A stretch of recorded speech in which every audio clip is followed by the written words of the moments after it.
Okay, so this is essentially how I wanted things to go, right? Was a little bit of an icebreaker, so that your community doesn't have to suffer through me too much, right? Then moving on to a theoretical component where I'm having a conversation with you. You can tell me some stuff, and then the last part of it would be an essentially a practical component, right? Of playing Guild Wars 2. I don't know if you're okay with that. All right. I don't know how much time you have. Yeah, let's go.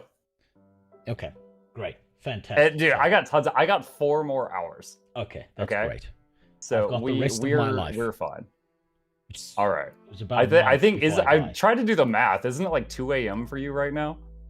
Yeah, but I'm always awake at this time anyway. Okay, so I was more concerned with you than me. Also, all the people who are following and subbing, I'm sorry. I'm not gonna say thank you. I'm gonna ignore you like a filthy animal. Like I'm someone who's actually a professional, because that's what they do.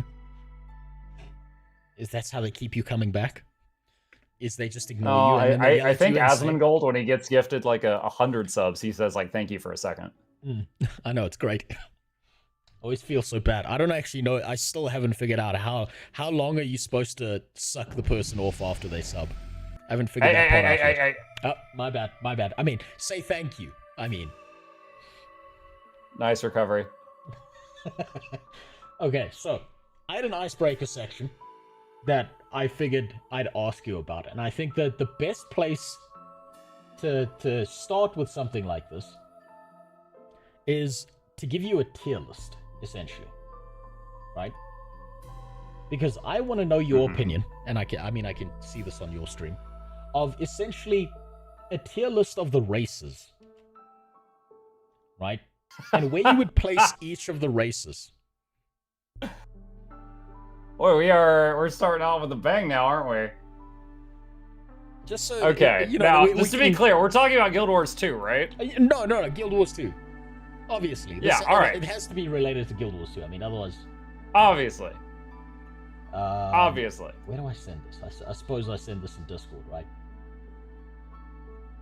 So, oh man, I built this tier list, and I wanted to figure out what you would personally think. Okay, so do you want me to just start like rattling off races and reasons? No, just give me a second. I got to change the window so everyone can see what you're looking at right now. Right, so these are the different races and where you might want to place them. Do I need to see your stream? No, I'm just opening a window so that like people can see what you're looking at exactly. I just wrote the races down in a notepad so I could like visualize my thoughts. Okay, that's perfectly fine. So, obviously, it's just a basic tier list. Nothing special, nothing major, nothing too difficult. But I figured if I could get you to rank them, we could see how far off base you are. How far off base I am. Okay, so if we're ranking them, are we ranking like their utilities, cosmetically how they look, the coolest story, or just like a complete package type thing? No, none of that. None of that. What we're ranking is race based on lore, right? Like their lore, their tie into the world, how good it is. And for reference, I don't care about spoilers because spoilers never affect me. Right. Okay. I could learn about a story and it doesn't nearly matter as much to me as how it got there. So I'm essentially looking to see... Even if I told you about more Norn mommies that were going to die? That's perfectly fine. As long as the body's still warm. I've made my peace with it. Hey! Noxie, bleep that out before it gets to YouTube. Oh my god. Yo, I gotta be careful asking you questions. Good lord. Oh! I said no bad words in that lore. sentence. So you said like we're tier list via the lore and you don't care about spoilers. So spoilers don't matter to me whatsoever, right? People have this big obsession about hearing something, but I couldn't honestly care less about hearing something. I just want to see how do we get to that point, right? Someone could Fine. tell me the Okay, entire are you story ready? of Batman, and I don't care. All right, you ready? So, go ahead. Open that link. You Okay. tell me where you Sylvari. would place each of the races individually. Okay. Wait, So, did I by the way, why does your stream look like you're already redoing the react centipede? There's two U's and two me's on there. I have a brand to maintain, okay? I have a quality level of -10 on a scale of 5 to maintain. Oh Jesus. Okay. All right. Let me start trying to answer this question. Okay. So Hold on, I've got two based links on lore, Hold on, and we're holding back nothing here. Okay. I think maybe no. I think I sent you the right link. I had a test link to make sure that I could figure out how to set it up, and then I had an actual link. I think I sent you the right one. Yeah, it should be the right one. Yeah, you sent me the wrong one. Did I? Which one did I send you? You are a punk. You sent me something else. Do you mind showing it so I can see? Otherwise, I mind showing it. Yes. Thank you for asking. Okay. Then I definitely sent you the template. You sent me a tier list of the wrong races. Oh, okay. That's my bad. That's for Soul Man later. Yeah, I can tell you're trying to get me to say it. Wait, here we go. Here's the right one. Sorry, my bad. That like I had to test to see if I could actually figure out the tier list. That should be the right one. Yes, it is a different link. It is.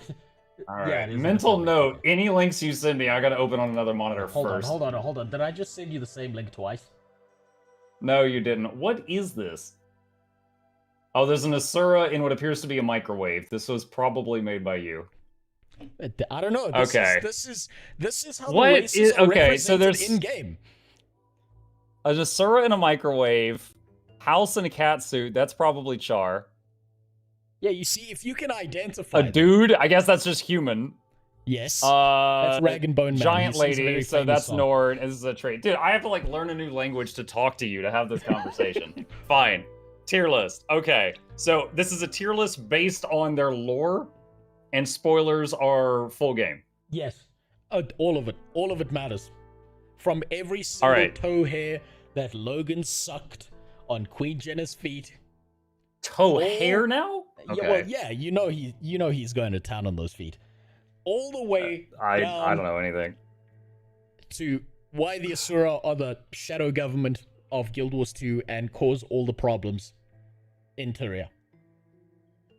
Okay, fine. Let's start with the Sylvari. The Sylvari they're kind of cool from a player perspective because this is the only MMO I know of where you can play a plant. That is unique. However, lore-wise, they're just a couple of years old.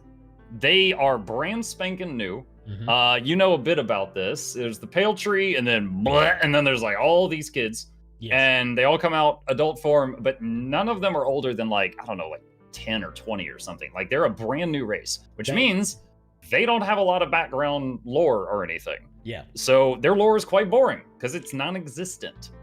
So I don't know. Probably I'm gonna put it like there for now, but there's not much there. Yeah, there's absolutely not much there. That's actually fair. They're all still of Minecraft age, so I can't disagree with you on that. I would actually put it in F tier. I reserve the right to move them around after I see how these land. Okay, Norns. Norns are barbarian type people. They're very primitive. Like they don't have much in the way of technology. It's mostly fire and spirits and stuff like that. And they've got some like minor shape shifting and things like that. But you notice like their whole city, there's like no electricity or anything like that. And most of their lore is like, oh, you know, Bobby talked to a bear and got the bear spirit, and now Sam's mad and stuff like that. So what you're telling me that's actually the entire history of the Sons of Svanir. So what you're telling me is that they are uncorrupted by technology. They're still pure. Sure. They have not invented the TV and the electric chair. Both technically true. They do have some cool moments like in the books and stuff like that. But overall, they're a very primitive race, so there's not a whole bunch of crazy stuff going on. I'm definitely putting them above Sylvari. I'm not sure here or here. I'm gonna say there for example. They love beer. They do love beer. If you're an alcoholic, you'd love Norns. All right. Yeah, that's fair. Humans. God, I would put them higher. I'm sorry, I'd put Norn higher than that. Well, I might shift that, but I'm definitely putting them above Sylvari. All right, humans in most fantasy games, I find humans to be the boring race because they're just like the default. Yes. They're the template, and everything else is basically human plus or minus something. However, there is that bit of lore about how they're alien invaders from another planet. They're illegal immigrants. Yes, that's freaking unique. Yeah, like they're the monsters from beyond the Dark Portal. They came from Shadow Moon Valley. So in Guild Wars 2, also there's the whole thing where they can sometimes become gods. You can like Cormyr and stuff like that, and their gods are real. Balthazar. People have told me that you absolutely love Cormyr. They haven't told me why. They just said it's like your favorite god. So okay, I played Guild Wars 1 so long ago, and it did not hook me. I do not even remember this, but the whole thing is Cormyr was a mortal in Guild Wars 1. And apparently at some really crucial moment near the end of the game, when you're like about to ascend to godhood, Cormyr goes, "Oh, I got you, buddy." And he cuts in front of you and he ascends to godhood and takes it from you. So everyone hates Cormyr because they stole the player's the ascension or whatever. I don't even know. But Cormyr is one of the human gods who's like newish because they just recently ascended. Cormyr's a she. See, I didn't even know that. Damn, I didn't even know that. Misgendering an entire god. I misgendered a god. I'm gonna get smoked now. So the humans, just because of their whole thing with like their gods are real, they got their back for the most part. They'll like move them to another planet if their people are about to die. That's all kind of interesting. Definitely, like if I were to do this, then I would put humans at least like 2 tiers above Norns, probably. Disgusting. Char. The Char are they're steampunk. Their physiology is freaking weird. They're a cat bull thing. They got 4 ears. They got the horns, but they're a cat. Other than that, I don't know what's going on there. But they're steampunk. Like they've got they've got tanks. They have giant tanks. Their city looks like a freaking Death Star. I know you saw it because you made a Char. Yeah, they got a lot of cool stuff going on. Firearms, things like that. I love steampunk. I have played so many video games that have like a steampunk thing going on. They actually have quite a bit of lore with the different tribunes and the different groups and stuff like that. Like there's the Flame Legion and the Blood Legion and all of that. And basically you get like you get assigned to one and you're raised by that legion. There's a lot of lore about the Char, and part of it is because even going back to Guild Wars 1 was basically humans versus Char. And so they've got most of the stuff of the game. Like the Sylvari, the Asura, and the Norns have less lore in the game than humans and Char do, because humans and Char are basically the Warcraft 1 orcs versus humans. They've been at it for the longest. So just talking lore, Char's got to be near the top. Okay. Because we know a lot about them. Yeah, that's fair. As an added note on top of that, they do also seem to have the most adult content made about them. I wouldn't know, but I'll take your word for it. I've been emailed terabytes of information about this. Yeah, you got some nice email. No one can mail me terabytes. Asura. All right, talking lore-wise, we know a bit about them. They were introduced in one of the last expansions. The Asura and the Norns were introduced in one of the last expansions of Guild Wars 1. So they were way later on. And their whole thing is they lived way underground. They didn't care about the problems on the surface, kind of like dwarves from other fantasy universes. Yeah, they were rats. Except they were forced. Yeah, sure, why not? I knew you were going to say that at some point tonight. But they were forced to go to the surface because Primordius woke up. Giant, angry fire dragon the size of Florida was underneath the ground and was waking up. And they were forced to the surface by all the demons. Or I said demons, the flame things that he makes. Are you telling me that they dug too deep? They just kind of already lived too deep, and then he woke up and they got chased up to the surface. Okay, so they'll dodge responsibility for what they did. I understand. Sure. But then at the same time, when Jormag woke up at the same time, because Primordus and Jormag are twins, and Jormag terrorized the Norns, because they all lived in the frosty north, and that's where Jormag was. So Jormag chased the Norns out of their homeland, and Primordus chased the Asura out of their homeland. The Asura, they're the technologically superior race in the game. They have like the flying cities. They make the portal networks, the waypoints that we use to go all over the world. Those are Asuran, with the exception of the ones in Cantha. Those are supposed to be made by the people in Cantha. Okay. So they've got a lot of technology and stuff like that. But they were just introduced in it's called the Eye of the North expansion, Guild Wars 1. I also know about what else do I know about? There's the Inquest, which is basically the Asura bad guys. They always wear red. So they come up in the story many times. In the early game, if you play Asura, they're basically early game enemies. If you are in the late game, you run into them a few times. So they've definitely, I would feel like they definitely got more lore than the Sylvari. I probably have to tie them with the Norns, because they've been in the universe for the same amount of time. Even if I personally think the Asura are more interesting than the Norns, I think they have about the same volume of lore. Okay, that's fair. I would put the Asura lower, because it sounds like, from what I'm hearing, they are directly responsible for racism by linking everyone together. They live in a Rubik's Cube that they couldn't even solve. Well, no, the humans and the Char were murdering each other for years before they met Asura. Yeah, but that's because a bunch of illegal immigrants just showed up on their doorstep. But what are you supposed to do as the Char? Oh, let me just roll over. Noxie, bleep that one out just to be safe. Okay, so you think there are no S-tier races?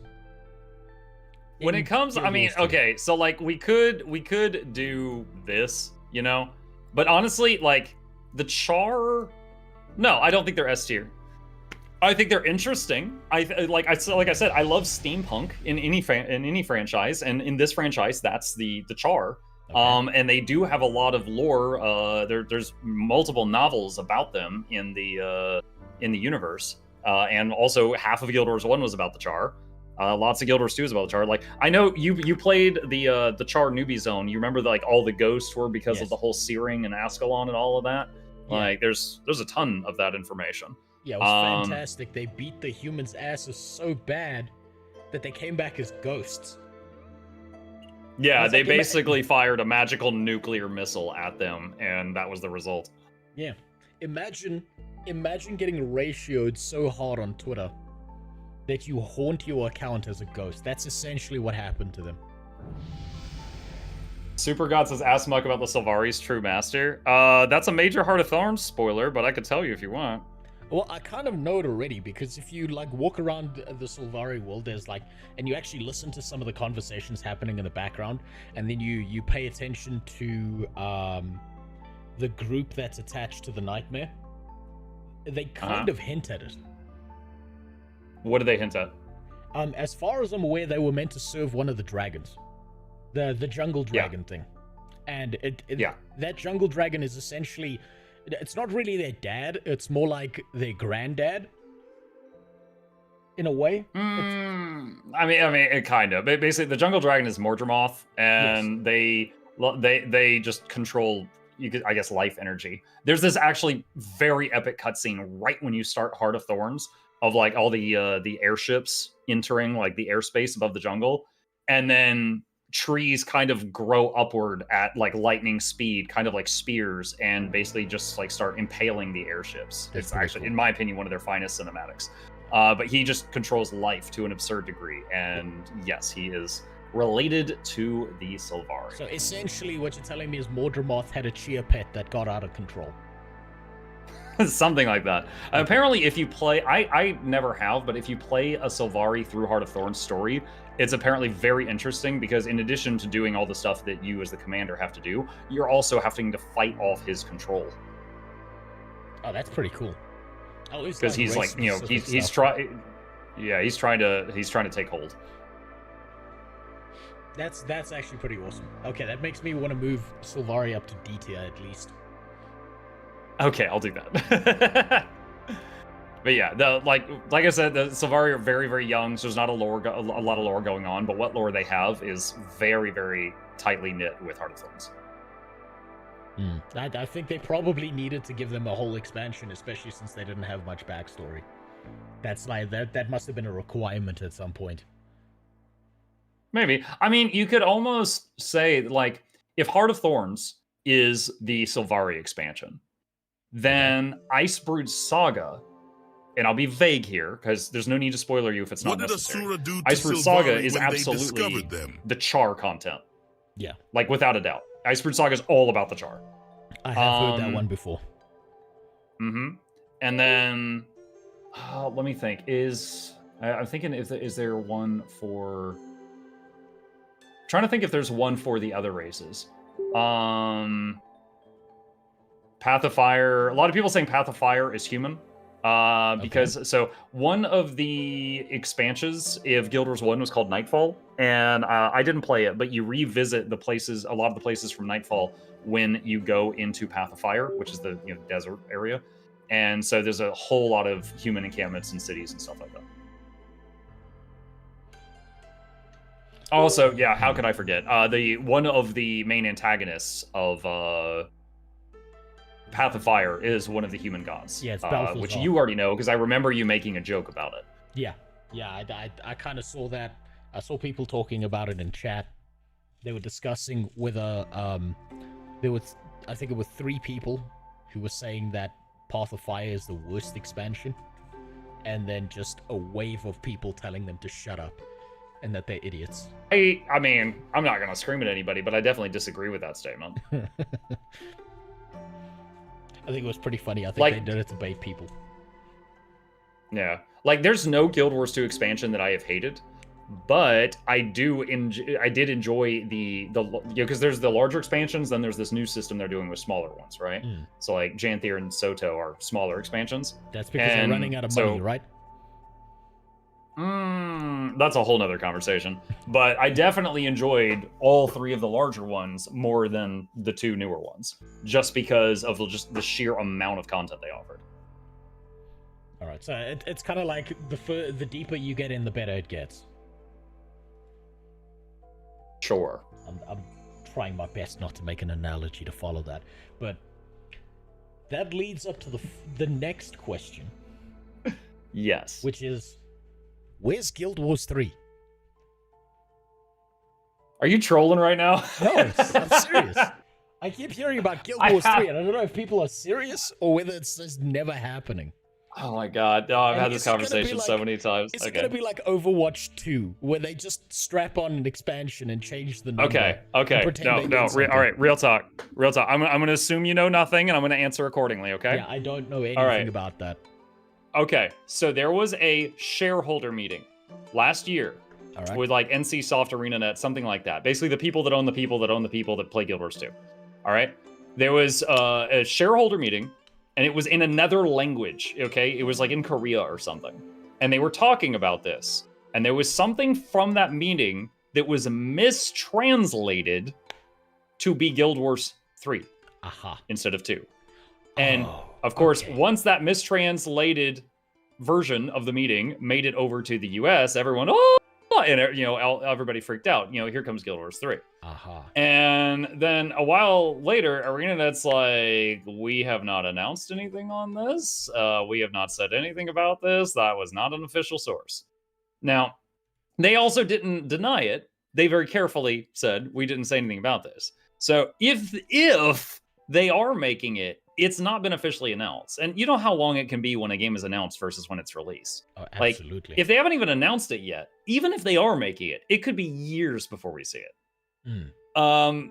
Additionally, there was another rumor going around that I'll explain, is they have public job postings, right? And a while back, they did a job posting, and they said, we're looking for someone, chat, was it Unity or or Unreal Engine? Someone will tell me in a second. But they said, we're looking for someone that has existing experience in Unreal Engine to help us with work on a new game in an existing franchise. And once again, everybody could have been. But again, a lot of people are like, Guild Wars 3, which, again, it could be. I'm not saying it's not, but I'm saying there has never been, from an official source at ArenaNet or NCSoft, public facing, that said we're doing this. It's been a lot of jumping to conclusions. And they might be, and it would be awesome if they were, but that's where we're at right now. All right. So, that leads to a follow-up. If... by some magical power, there was a Guild Wars 3 that was going to be released, are you going to abandon Guild Wars 2? Fluently in your chat says that my voice is like super loud on your end if you need to adjust. Let me just dial it down. No, just trying to help. Thank you. It depends. So, I'm immediately reminded of many, many years ago, the first MMO I ever got into was EverQuest. And many years later, they released EverQuest 2. And I played, I went kind of back and forth for a bit. As a content creator, I would probably still play Guild Wars 2 periodically and make sure to play all the, the brand new content. Mm-hmm. But I would probably also spin up a Guild Wars 3 account and play that as well, go back and forth. There are people that I, like just YouTubers that I watched play StarCraft, and then I watched them play StarCraft 2. As long as the game is similar enough, I can guarantee I would at least try it. Would I sink 9,000 hours into it? I don't know about that, but I would at least try it. The number one thing I would hope for if they made a Guild Wars 3, let me pause for a second. Are you aware of the Hall of Monuments system? No idea what that is. Okay, so TLDR, in Guild Wars 1, in the expansion, they added a thing called the Hall of Monuments. All right. It was basically an achievement system, but as you earned achievements in Guild Wars 1, it also got you stuff in Guild Wars 2. And it's nothing game-breaking. It's like cosmetic things, titles, armor, like the graphics of armor sets that were unique to Guild Wars 1. And for Rangers, there were some different skins of some Ranger pets, like a Black Widow spider skin that you can't get anywhere else. And so they basically gave you some incentive to keep playing Guild Wars 1 and not abandon it completely while Guild Wars 2 was coming out. If they do a Guild Wars 2 to Guild Wars 3 thing, I would love to see them use that system again, because it was very popular, and people even to this day still go back sometimes. Like they're Guild Wars 2 players, they've done everything. Sometimes they'll go play Guild Wars 1 and then just to get more stuff for their Guild Wars 2. It just kind of is a nice way of linking the games together. I know Noxie was working, the toughest title to get in the game is one from Guild Wars 1 called God Walking Amongst Mere Mortals, or GWAM abbreviated. Yeah, I've seen Noxie with that title. Yeah, you get that by getting virtually every achievement in Guild Wars 1. Oof. And so if you see someone with that title in Guild Wars 2, they've been around a bit. And, so that's one of like the toughest ones to get. So if they just reused that idea again, it would be very good for getting people to play both games at times and not just abandon one for the other, which again was a problem I saw when EverQuest 2 came out. A lot of people were like, oh, well, why am I playing the first game if the sequel's out, And Sony accidentally killed a bunch of their player base. Okay. So essentially, what you're telling me is that Noxie spun up Cheat Engine. Blasted their way through Guild Wars 1. Dodged the filters and then got the reward. No, I'm joking. I've seen Noxie's technical skill. It's ridiculous. They're okay. Sorry, I'm just fixing my camera there. So, here's a better question then to follow up with that. If it came to a Guild Wars 3 thing, if there was a Guild Wars 3 and it was happening, would you want NCSoft attached to that project, or would you prefer that ArenaNet was the only one involved in it? Like, this is obviously pie in the sky. MMOs take millions of dollars to develop. It's never happening. but would you trust NCSoft to not turn it into a pay-to-win clown show that lasted a month before people went back to Guild Wars 2? I honestly don't feel like I know enough about what NCSoft makes ArenaNet do versus what ArenaNet chooses to do on their own to be able to answer that. Okay, that's like fair. I don't know how many of their decisions are orders from above or their own ideas. Okay, so basically you're not aware of the internals. I don't think anyone is. It's kind of all just conjecture. That's fair. Yeah. Yeah, Okay. I mean, I'll just occasionally complain like, they nerfed Ranger again. God dang it! But I don't know who's responsible. Okay, now on to more relevant questions. Right, things that involve Guild Wars 2. Question 1. Why the hell does your game always look so much better and cleaner than mine? What have you done? I'm not sure what you've done, but I've it just actually looks had better. a lot of people ask me, because there are add-ons such as Reshade that add another layer of like shading to your game to make it look sharper. I'm not using anything like that. I will right now open my graphics settings on stream. NCSoft have been with ArenaNet since the beginning. Later on. This is what I'm using. I do have some mods on my game. None of them affect the graphics. But this is my settings right now. Okay, so you're just using in-game graphics. Yes. It's essentially you've been blessed by ArenaNet directly. They came down, gave you a kiss on the forehead, and somehow magically you just look better than everyone else. Okay, I understand. I guess. Okay. So again, questions that are related that people have begged me to ask you yesterday. There are 3 of them. The first is, what is the bone zone?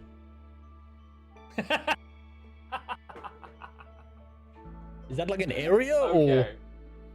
Okay, hold on. Okay. All right, real talk. All right. I'm married and I have a kid, right? Okay, is this okay? How un-PG this is completely about to PG. get? This is completely PG. I'm just clarifying. Okay, so this is not about positions. Once upon a time, I was playing Subnautica. Okay. Are you familiar with that game? Yes, I'm aware of that game. Get me a fear of the ocean, something fierce. The way in Subnautica, the regions of that game are called things like the tropical zone, the Arctic zone, the blah blah blah zone. Okay. That was one of the first games I ever streamed. I was streaming it, and I had my kid with me. He was like 6 years old, and he was watching me play, and he was giving me advice of terrible things to do. Okay. And there was this one part where we were underwater, and there was these like massive, like dead leviathans, so like massive bone piles, right? Yeah. I've seen that. That's bigger than buildings. That's and we're part going of the game through here. Sorry, that's the part of the game where the ghost leviathan is, right? Yeah. Okay. Yeah, that's that exact spot. So we're going through here in our little sub, and I'm put, and he's with me, and he's like, again, because of the naming conventions, he goes, "Whoa, Dad, I bet this place is called the Bone Zone." And of course, being very mature, I said, and my chat, which was, it was like 20 people. I not nearly, the growth that I have now on my channel. We're all like losing their minds, right? Okay, so that's not Guild Wars 2 related. Right. It became a running joke for a long time, and it was just like welcome people to the Bone Zone when they would join, and then they would unfollow because they would misunderstand. And we have an emote. There's a Bone Zone on it. Very it has nice. like actual like bones. Yeah, I can see it in your chat there. It was a running joke for a long time, and I stopped doing it, and we changed it to be like the lab, and I got the little guy with the potion bottle because I was tired of having to explain that no, I'm not being raunchy because so many people misunderstood. That's it. I would force them to misunderstand. Damn. Okay. There's 2 questions. These are kind of an IQ test, right? What color is the CC bar? The CC bar? Yes. It's like a light blue. I should clarify, if you mean like when it's time to CC, it's a light blue. If you've already CC'd, I think it's like brown. And if it can't be CC'd, it looks like silver plating. Oh no. Okay, that means I need to go see if I'm colorblind. I was convinced. I'm Hold on a convinced second. it's green. GW2 Defiance Bar. Hold on a second. I'm convinced that image the search. Defiance bar is green. Okay, hang on a sec. So I'm pulling this up on my stream right now. So like that. I mean, Okay, light that's a bright blue, light but green. when I saw it in game, it looked green. Teal? That's Yeah, I would say definitely teal. blue. And then this one is let's see, where's the one like the silver plating? I don't. Yeah, I've seen that one. Okay. Yeah. Anyway, Nice. yeah. Okay, maybe it's my game settings. Maybe I don't know. Maybe it's because I've got like a monitor that I got off of Wish.com. Then the second part of this that I had to ask you apparently was, what makes Brahim your favorite character? Why do you love him so much? Because in my opinion, he's hideous. I actually heard that you recently met Bram. Oh God, And met him when as you an first meet understatement. him, okay, assuming that you meet him, you're playing the story in chronological order. Okay, when you first meet him, that is the best he's ever written, and he gets infinitely worse as time goes on. So Okay. you're telling me that as he looks better, his story gets worse. Not talking looks. I'm talking the story. All right. Now again, this is spoilers. So if at any time you want me to stop, I will stop. But I'm going to answer the question until you tell me to stop. Go for it. All right. Ruin it. This There game's are 13 many years old. moments in the. All right. There are many moments in the story where he. Okay. God, there's so many words trying to leave my mouth right now. If you had a guy in the military and he's leading a squad, and because he does something incompetent, his whole squad dies. Okay. Does he come back and the military go, try again, and they give him another squad? I freaking hope not. But that's what's happened with Bram time and time and time again. Because he's the commander's bestie, we keep giving him more red shirts to take off and get killed. Okay. And that's happened so many times. Okay. I can kind of understand where these commanders are coming from. Okay. If you've got a guy that's so ugly that he's a direct effect on morale, you're gonna keep on wanting to throw him into danger, hoping he dies at some point in time. The thing is, like, I know he wants to help, but he needs to, like, work in the soup kitchen or something. Like, he cannot be on the front lines. And anyway, there are parts in the story where we're like, Bram, we need help. And he's just like, yeah, and he just runs off on his own and starts trouble. Literally, the entire Iceberg saga can be summed up with Bram got drunk and accidentally gave the enemy his weapon. Nice. That is the entire IBS. All right? Okay. And like the whole time you're like, Bram, no! And he's like, Bram, yes! And just throws back another shot. And you know, like there was one part where he gets what's her name? Rox. He and Rox are on a mission. She gets frozen solid trying to keep up with him because he's being stupid. And he's like, well, you're slowing me down. And he leaves her to die. And then we have to run in and save her. And it's just like time and time again. There's an entire ghost camp in what is it? Bjorn Marches of people he led up there got killed. It was like, whoops, and then he left. And when he comes back there later, they're all trying to kill him. And he's like, I don't know why these ghosts are so pissed. And it's like, because you killed them all. Like, dude, he has more confirmed kills of our allies under his belt than half the Elder Dragons do. Nice. And for some reason, everyone's still surprised I hate this guy. Okay. So the follow-up is that it's kind of like a double bull, right? First, why is Grendel on our side? Why did we decide to put the ugliest person in charge of everyone? Like did Guild like any dev come out and actually tell us why he's there? And hold on, who Grendel? Grendel, yes. Okay, Google it. Grendel Beowulf. That'll make sense. I'll put it up on my stream if you need me to. I don't know who you're talking about. I'm googling. Obviously, I Google Beowulf and Beowulf's coming up. Here, let me. I'll give you the spelling. Yeah, send it to me. Yeah, I straight up do not know what NPC we're talking about right now. Well, we're still talking about Brahim, right? I call him Grendel. I know the story of Grendel and Beowulf, like in mythology, but within Guild the Wars movie. 2, I'm thinking about the movie. There's a movie of Beowulf, right? And if you Google Grendel Beowulf, it should show up. Oh, I was Googling Guild Wars 2 Grendel Beowulf. Okay. Yeah, I see this hideous creature. Yes. Okay. So that. What I need to ask is, how did that fall out of air? And please tell me that's like some conspiracy. That's not actually her child. Look, I hate Bram for his writing. You're saying you think he looks like this thing? Well, I haven't seen enough of his story, but yes, he does look like that. I see no difference, no discernible difference. You know what? Since we're in spoiler central right now, there is a part in the story way later on where see, even your chat agrees. Your chat agrees. They're like, that's just Graham. You see? It's not just me. There's a part in the story. There's a part in the story where Bram finally gets to talk with Air, and he's like, Mom, can we make up?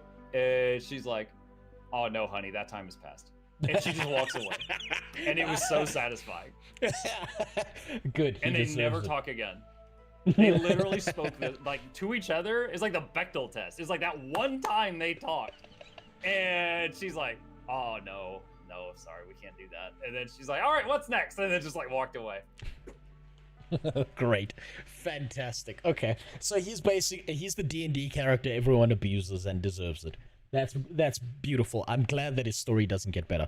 Does he ever meet Attilia? He's the D&D character that keeps asking if they can join, and everyone begrudgingly lets him join, and then he makes everything just, like, worse.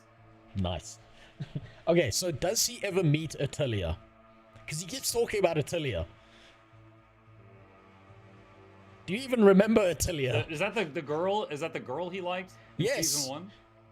Okay. Yeah, that's in the past. I don't know if he ever sees her again. He might see her again like one more time, but she does not become a permanent plot point. Okay, great. Okay, well now I'm being told that you're happy about that. Enjoys char components. That's talking about that big-eyed char. What's her name? I keep forgetting it. Roxy. Yes, that one. Rox. Does he get his rocks off? That's the real question. No, that's the one that he actually that's the one he got frozen solid while they were allies and he left her to die because he's an idiot. Okay, that's even better. He's like, let's go this way. She's like, don't go that way. She hit a trap. But he's like, oh, well, I mean, I guess you suck. And he just leaves and we had to frantically go run in and rescue her. Okay, and she's like, he didn't mean it. And I'm like, where have I heard this before? That's beautiful. So what you're telling me is out of pure incel spite, he leaves her to die. That's beautiful. Wonderful. That's also, top tier storytelling. Enough, like halfway through the story, if you play the whole thing, Rox's voice actress suddenly changes, so her voice suddenly gets really deep. Nice. Just like out of nowhere. Hey, throat cancer will do that to you. Okay, so that covers all the story elements I wanted to know. It's not really going to ruin anything for me because I still want to see how things advance to that point. I want to see it for myself, right? So sorry to everyone who had his stories ruined. You should have been here 13 years ago. Okay, that's a you problem. Now to the actual issues about Guild Wars 2 and its leveling, right? So, I have this image in my head about Guild Wars 2 and the way it takes you through the leveling story, right? Now, it's not perfect. Let's ignore all the story elements. I actually think the leveling experience, gameplay-wise, is actually pretty good. Right? The game is... It acts like your dad, and you're like a baby learning to walk, right? Where it, like, gently guides you step by step, and, like, it encourages you. It's like, well done, you figured out how to use the heal button, congratulations, here's another ability, maybe you can try some combinations, you know, you can try some debuffs, you can try buffing your character, and then you hit level 80, and it's like, all of a sudden, your dad picks you up and plays rocket ship with you near the ceiling fan, and then all of a sudden the world doesn't make sense after that point. Nothing makes sense because there's just too much to deal with, right? Because it throws a bunch of systems at you that you've never seen before. And the question I have is, if you were given ultimate power, if you jacked off a lamp and a genie came out, and said you have one wish, and your wish has to be related to fixing the leveling story of Guild Wars 2, what would you do to fix it?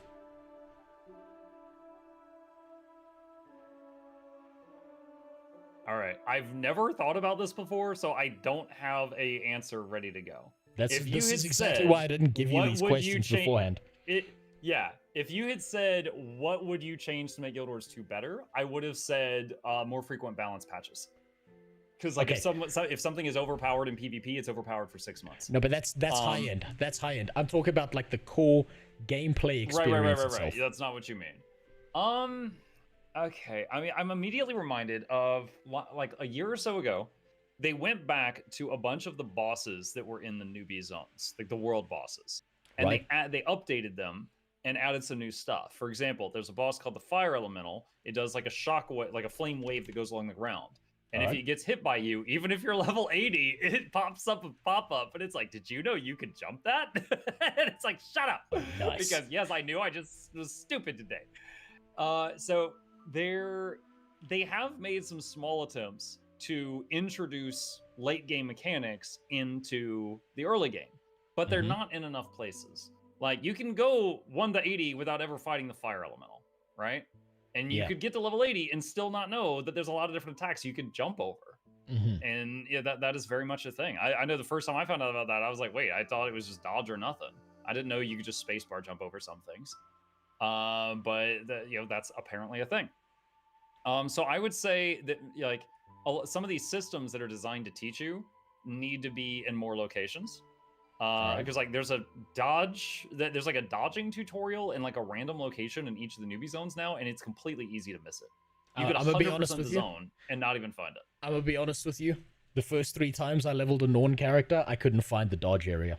I walked right past it without even seeing it. It should be, at the very least, they should probably include it as part of the map completion for that zone. So if you're trying to 100% the map, you come across it. But right now it's not. It was added after the map comp, and they didn't add it to map comp. So it's just like in a weird spot for each of the races. And again, it's one of those situations where Guild Wars 2, you have a lot of freedom. That also means you have the freedom to do some really stupid stuff, like level without ever understanding the game.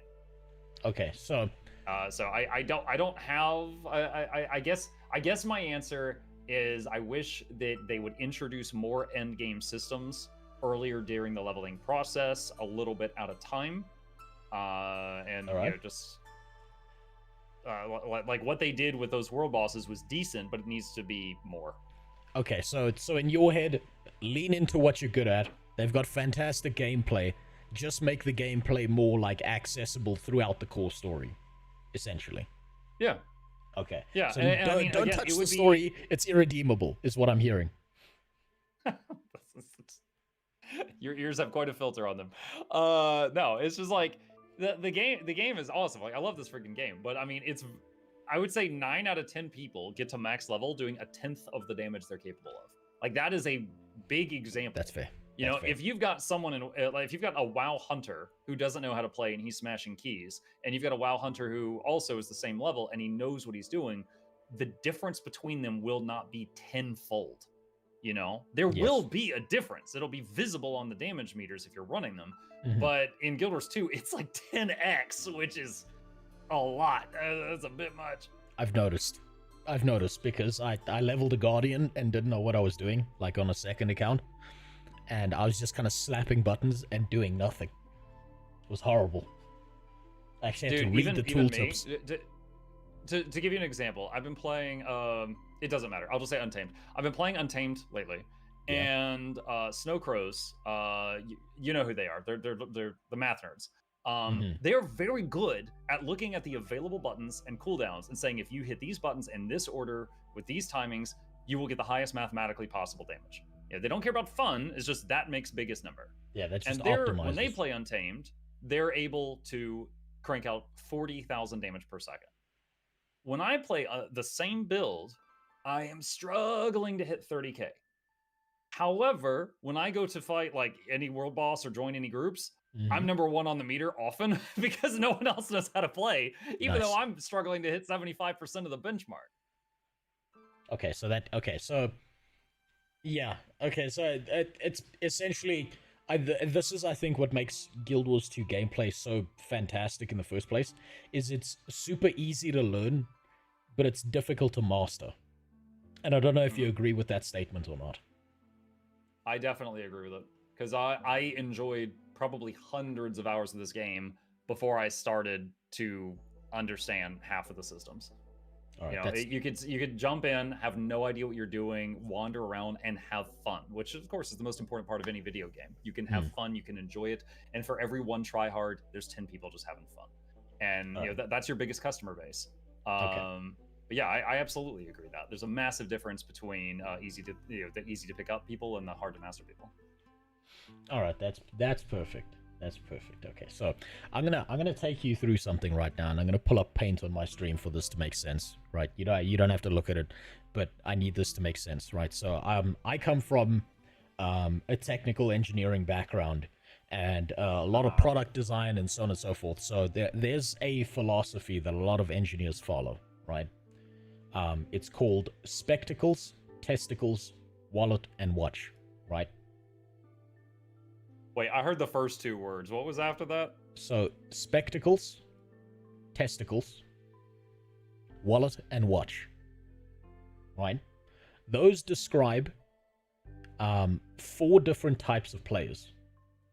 Right? And what they care about. Right?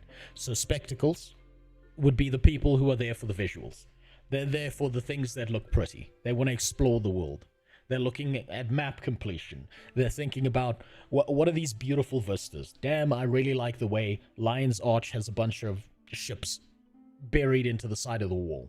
That they've rebuilt the place. Okay. Right? They care about lore. They care about the larger world, the story, essentially. Testicles are, generally speaking, PvP players. People who want to do very complex stuff. I'm trying my best not to say it, but essentially it's the people who like to go big dick, right? They're tryhards in whatever thing they're doing. Yes, they're super tryhard, ultra optimized. They couldn't care less about how many Asura babies got thrown into the oven this morning, and how many actually deserved it. They just care how much damage can I do in the raid and how much can I feed my ego, right? Now, the wallet players are the econ players. These are the players who care about how can I farm gold most efficiently? How can I gear up? How can I get things, right? And then watch are the players who don't have much time, right?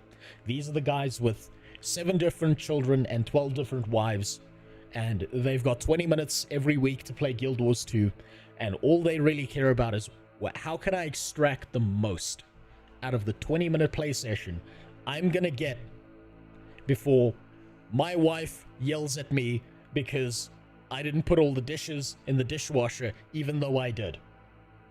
And I'm sure I did. Now, oh wait, actually I did that last week. Which of these groups has the whales in it? So that would, generally speaking, be a combination of the testicles players and the wallet players, right? Okay. So, but what the spectacles players though? They like visuals, right? Would they be buying stuff off the cash shop if it's like a nice outfit? Potentially, yes. But think about it this way, right? So this is kind of like a stat block, right? Where you can fulfill a certain component of stats on each of these corners, right? And you can, generally speaking, do 3 of the 4, but you can never do 4 altogether, if that makes sense. So if you can have a player that, let's say they love everything pretty and wonderful, so they're going to spend a bunch of money, they want the most amount of gold, they're going to go swipe their credit card until it melts in their hands so that they can have the best gear, they can swap gems for gold, they can look the prettiest, and they want to get ahead of everyone else. So then you've got a spectacles and a wallet player, right, primarily. And then they will be less performative than other people who optimize their character just because they haven't actually spent the time required to train themselves to be better at it, right? Okay. And they don't have to worry about time as much because to them it's about looking pretty, right? So they would have a stat block that looks something like what you can see on my stream right now. Uh-huh. So, of these 4 archetypes, if you've got someone who just hit level 80, if you had a Spectacles player, keeping in mind that they care about everything pretty and what it looks like, what is the first thing you would go tell that player to do?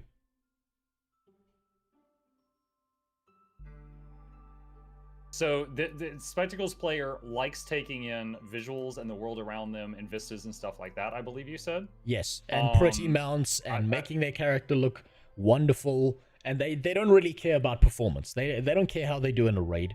They're just here for the experience. Generally speaking, these players tend to be younger. I don't know if you've seen how kids play MMOs. You probably have, where instead of caring about the world, they're like just wandering through it in sheer awe that this thing exists. If that makes sense. So, I guess if I'm talking to a Spectacles player that just hit 80, the first thing I would make sure they understand is the transmutation charges system. Like, you can take gear with good stats and make it look like whatever gear you think looks awesome, you know, because they seem to care about that, right? All right. So I would make sure that they have an understanding of the transmutation charges system. And honestly, from what you described, I would tell them about world map completion. Okay. Because if they really like going around and taking in the sites and seeing vistas and stuff like that, well, guess what? We've got a thing for that. It's called world map comp. Okay. And What expansion? Give some rewards on top of that.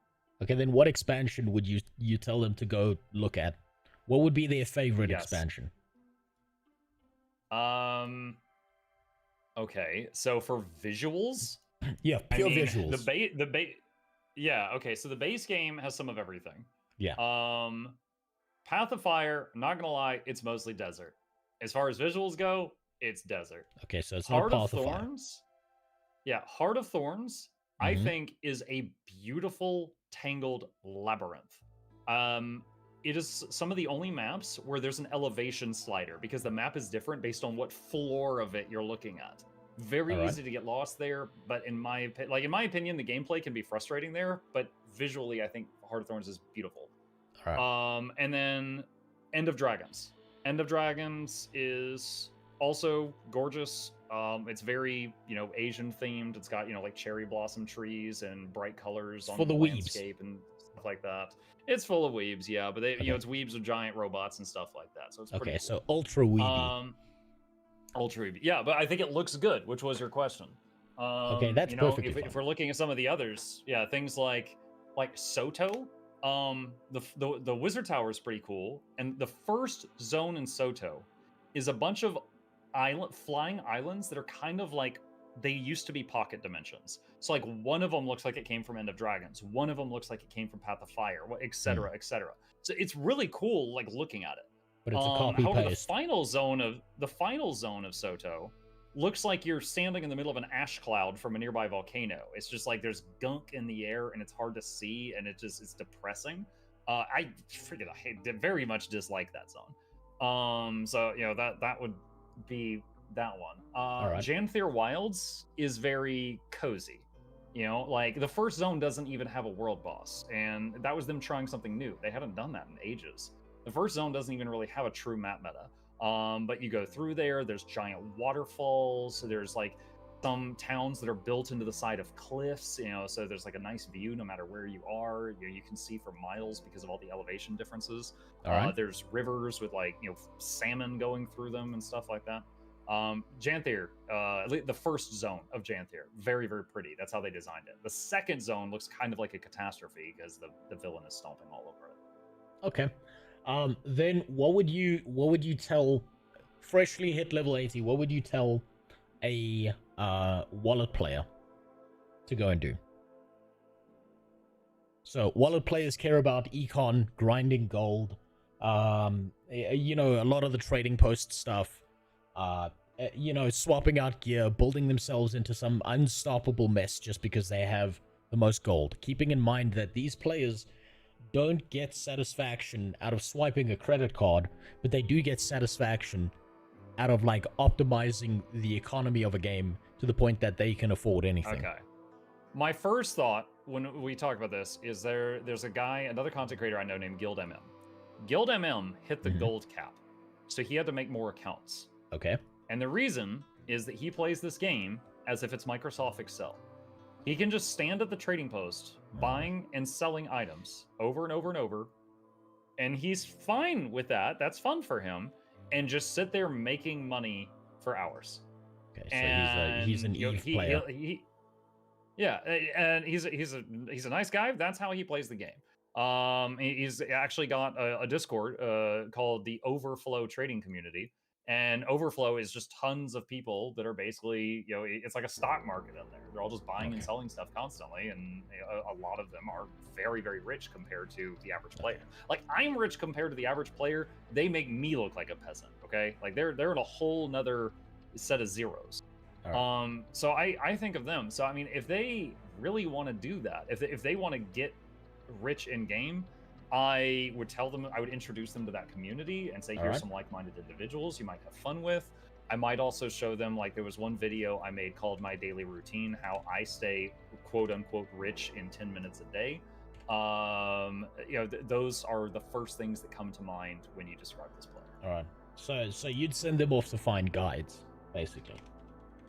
Well, I would link them a guide I already have. I could just give them the URL. That's so clever. And then I would... Oh, that's so sneaky. And then I would... well played.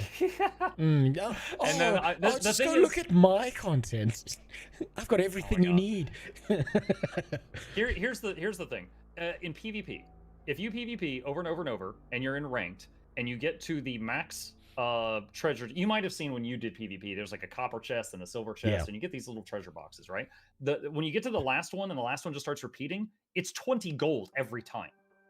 All right, so you can get a lot of money just PvPing because you're not spending any. You're just going in there and playing and playing and playing. You're not spending any money. Your money's just going up. So you can get a lot of money doing that. You can get money grinding World v World. You can get money doing fractals. You can get money doing raids. You can get money doing strikes. You can get money just standing in front of the auction house and doing an Excel spreadsheet. Like, there is really no way in this game you can't make cash. It's just, but which is the how best do you way? like to do it? Which is the best way? So ignore enjoyment. These people are sick. They are mentally ill. Swiping your mom's credit card is the fastest. Okay, aside from that, let's take out the pay-to-win element. Which way playing the game would get them the most gold in the least amount of time? Because that's what these guys care about. I do have an answer for you. It'll take a minute to get there. Okay. Raids. Let's say you already know the boss fights, right? So it's only the first time you go do you have to learn the boss fights. After that, you're just repeating what you know. When you go to raids, assuming you already know it and you're just going through it, you do get a couple of gold for every boss kill. So if you just go in there and you're like, one shot, you're making really good money, but you can only do that once a week because raids reset every week. Okay. So raids, very profitable for a few hours each week, and you can't like farm it beyond that. All right. Fractals, extremely profitable, but you can only do the daily fractals, which are the big money ones, once a day. So again, maybe you're with a pro group, you spend an hour a day doing fractals, but you can't really do beyond that. My daily routine that I have promoted involves basically a bunch of activities I found that just doing them all back to back to back takes me like 12 minutes. All right. All of them give me a lot of money for a few seconds of work, but I can only do them once a day. So I have a checklist and I do it each day. Now, some people hate that style of play. I just chat with my community, in Twitch and YouTube while I'm doing Streamer it. privilege. Come on. Don't feed me that. You get gold in the mail. Come on. I do not. Anything, real talk, anything I get in the mail, because, dude, I've beaten the game. I don't need anything else. There's nothing else I need. True. Anything I get that I don't need, I put into what we call the giveaway vault, which is just this. I'm pulling it up right now. Yeah, this is all just giveaway stuff, and I pull some things out of here and use it for giveaways. There's disgusting. really nothing else I need. That's way too much stuff for one person. Horrifying. Absolutely horrifying. But yeah, that's just giveaway stuff. Yeah, so like, when you were wrestling with your microphone during the first 15 minutes of the stream, I did my whole routine while just on autopilot and made it 20, 30 gold while I was listening to you. Okay, just yell at your mic. Thank you for bruising my ego just that little bit more. You managed to finish all of that while I screwed up. Okay. You're quite welcome. So my point is that it's not as if it's not that there is a best way to do it, but it's what method do you choose to use. If your goal is, I want to turn on Netflix on the other monitor and do something brainless for 8 hours because I'm a psychopath and earn money for 8 hours straight, Okay, well, that's not raids or fractals or my method because those all have cooldowns. That would be like going to the Silver Waste and joining a meta train and just doing that meta over and over and over and over and over until you decide you're done. Okay. Because there is no cap to that.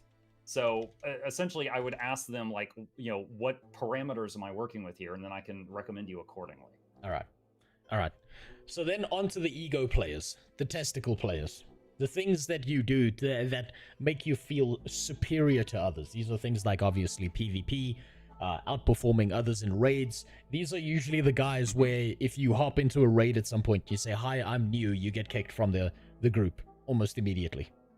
Right? Because they just know so much better than everyone else. Where would you recommend? Tryhard players aren't always a-holes, but continue. I know, but I'm trying to like give the most extreme case. So there is an overlap on the Venn diagram, yes. A small one, but yeah. Where would you tell the testicle players to go once they've hit level 80? First off, I would come up with a different name for them. Okay, if the Dingle Dangle players are PvE, Snowcrows. The Snowcrows website, I would say here are, hold on a sec, because you can see my stream right now. Okay, I've seen that link. I'm not going to give my opinion on that because it'll get you in trouble. No, it's fine. So it's fine. So like benchmarks is basically the best nerd for each class getting the highest damage possible. This is completely unachievable in any real scenario in the game, but this is a tool to compare them. So, okay. I mean, honestly, if you look at this, like 45k, 45k, 45k, you could just be like, okay, all these are about the same, mentally. You could just do that. Now, on a real fight, you're not going to pull 45k. But on a real fight, two people of equal skill, the Power Tempest should do more than the Power Soul Beast by a hair. You can use it for those reasons. So, these numbers... and I try to make that clear. Huh? Sorry, it's just these numbers are super close together. It's almost negligible. Well, so anyway, so that the benchmark thing is useful. Also, you can go here and I can be like, all right, I want to learn to play power. This is the thing I've been messing around with lately. There's this right here. Now, these build guides, there's excellent build guides on other sites as well. Guild Gen is one I've promoted before. Hard Stuck, which is Mighty Teapot's community, has build guides as well. Snowcrows, which we're already talking about. Meta Battle, there's 4 websites off the top of my head that have build guides. This website also has the benchmarks, so that's why I'm bringing that up. But I would be like, look, if you just want to go big number as hard as you can, there's this. Also, the Snowcrows Discord has a separate channel for each class. So you can go join their Discord, join the Ranger channel, and be like, hey guys, I'm trying to do this. I'm doing something wrong. Can anyone help? And some of them will be helpful. Not all of them, but that's how it is with the Dingle Dangle players. If they're trying to be really big in PvP, that's a bit different. There was a community in the past I would have recommended, but the guy who was managing it basically retired from the game, and he'd been playing it like 10 years, so it's like, okay, whatever. But it's not up to date anymore. So it's always sad when someone gets a life. Yeah, I do not know of a community that is like the PvP version of Snowcrows. I know plenty of websites with PvP builds. Basically, every website I just listed to you a second ago, except Snowcrows, also has PvP builds on their websites. But I don't know of like a Discord community to join and and that kind of thing. I will say, it's not your specialty. None of that's your specialty. Is PvP. It seems to be. I don't know. Maybe this is just a first opinion because I haven't been through all of your content. Just about 50% of it. It seems like PvP is something, generally speaking, avoided by the widest amount of players. So it's like very niche in that sense. So just to show you, I'm gonna pull it up on screen. If you'll show this to your audience here. I have 5,737 games of PvP played over the last 10 years. Okay. I have, over the past, really enjoyed PvP. Okay? There's times where I only did that for weeks on end. All right? However, I also, at the same time, will say that I think the current meta of PvP is one of the worst ones Guild Wars 2 has ever had in 10 years. Now, that's my opinion, but as you experienced, it's gotten very glass cannon-y. Oh, yeah. It's like Counter-Strike in there. You round a corner and someone just pops you and you don't even know what it was. All right? It wasn't always like that, okay? over the last 10 years, that's a rather recent thing. I hope that they revisit that at some point. But over the life of this game, I have loved this game mode. I don't play it much anymore because it's gotten to glass cannon.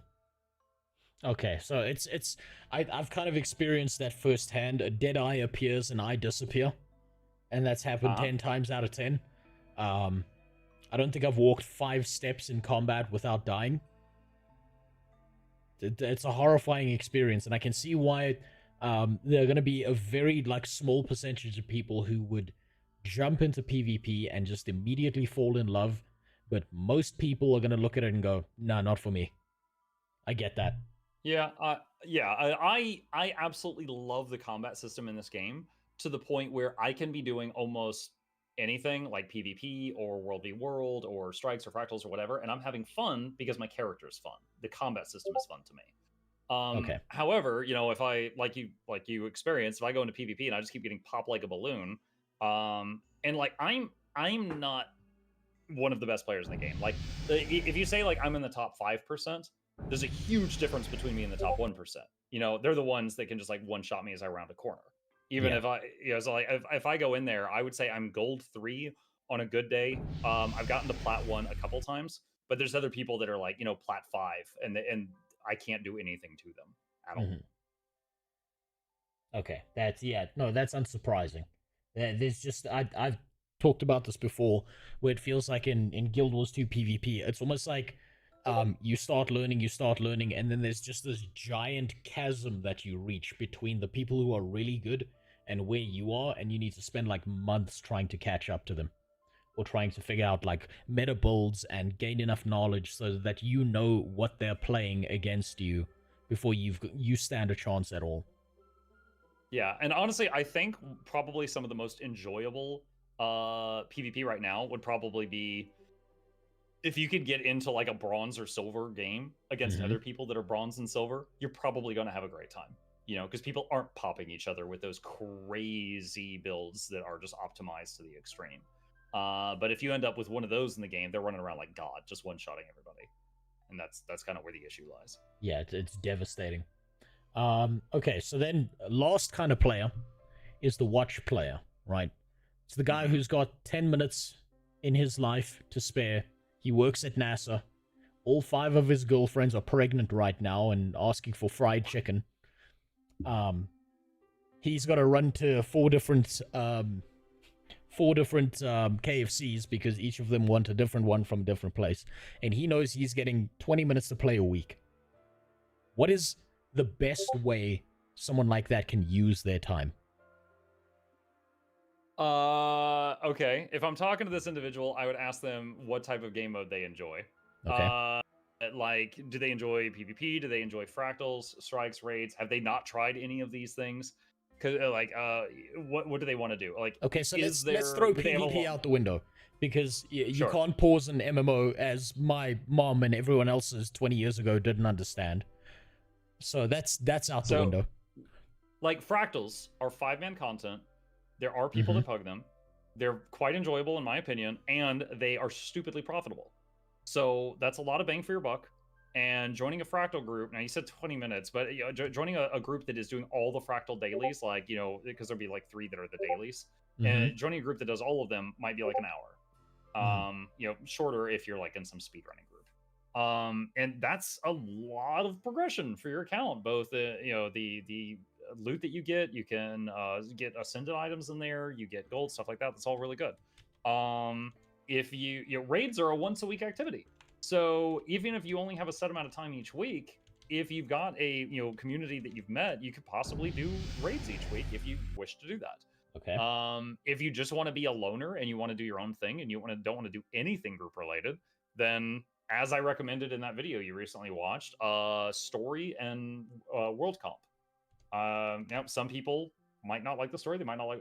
Basically any activity in the game. There's gonna be people that don't like it. So I don't really know what this individual enjoys. Okay, but so I would essentially try to do whatever. I'm trying to think of the people who aren't gonna jump into content that essentially means they're locked in for a period of time where they can't just hit the escape button and leave without upsetting other people. So all right, fine. So no fractals, no strikes, no PvP, no raids. World v World would still be on the table because no one cares if you just suddenly vanish if you're in World v World. You could just jump in there and run around and just cause chaos. You can either run around on your own, or you could just join a big blob of people and run around and catapult what keeps and stuff like that. World v World is something that would be enjoyable. And then open world anything. So open world, the map comp, or your own personal story, or world bosses, because you could just check out the Event Timers webpage and see like what world bosses are getting killed right now and go join any of those. No one cares if you just suddenly leave because you're one of like 50 people there. Okay. That's fantastic. So that gives me some idea, at least, of the different kind of players and what they would enjoy in the game, right? It clears up a lot of things. So I need to ask a question because it keeps on being spoken about, but I don't actually know percentage-wise, or at least perceived percentage-wise, how much of the end game of Guild Wars 2 is instanced content versus content that's actually a part of the world and a component of the world that you're always interacting with, where you're not going to be hitting some portal, going into a loading screen and disappearing. Okay. Can I use the latest expansion as an example on my stream? Go for it. Okay. So the latest expansion is Janther. Janther added 2 zones, which are here and just north of Lion's Arch, and this big zone up here. All right. Now, they tried something new with Janther. They tried making a chunk of instance content that is used for the story also used to fight a raid version of the same story boss. So there's this little map over here. This map is an instance. Okay. So all this is open world. The Janther Sentry area is open world, and Lowland Shores is open world. Okay. In Lowland Shore, there's an entrance to a convergence of Mount Balrior. That is an instanced version that can have up to 50 people, and it is puggable. It happens automatically, like every 2 hours.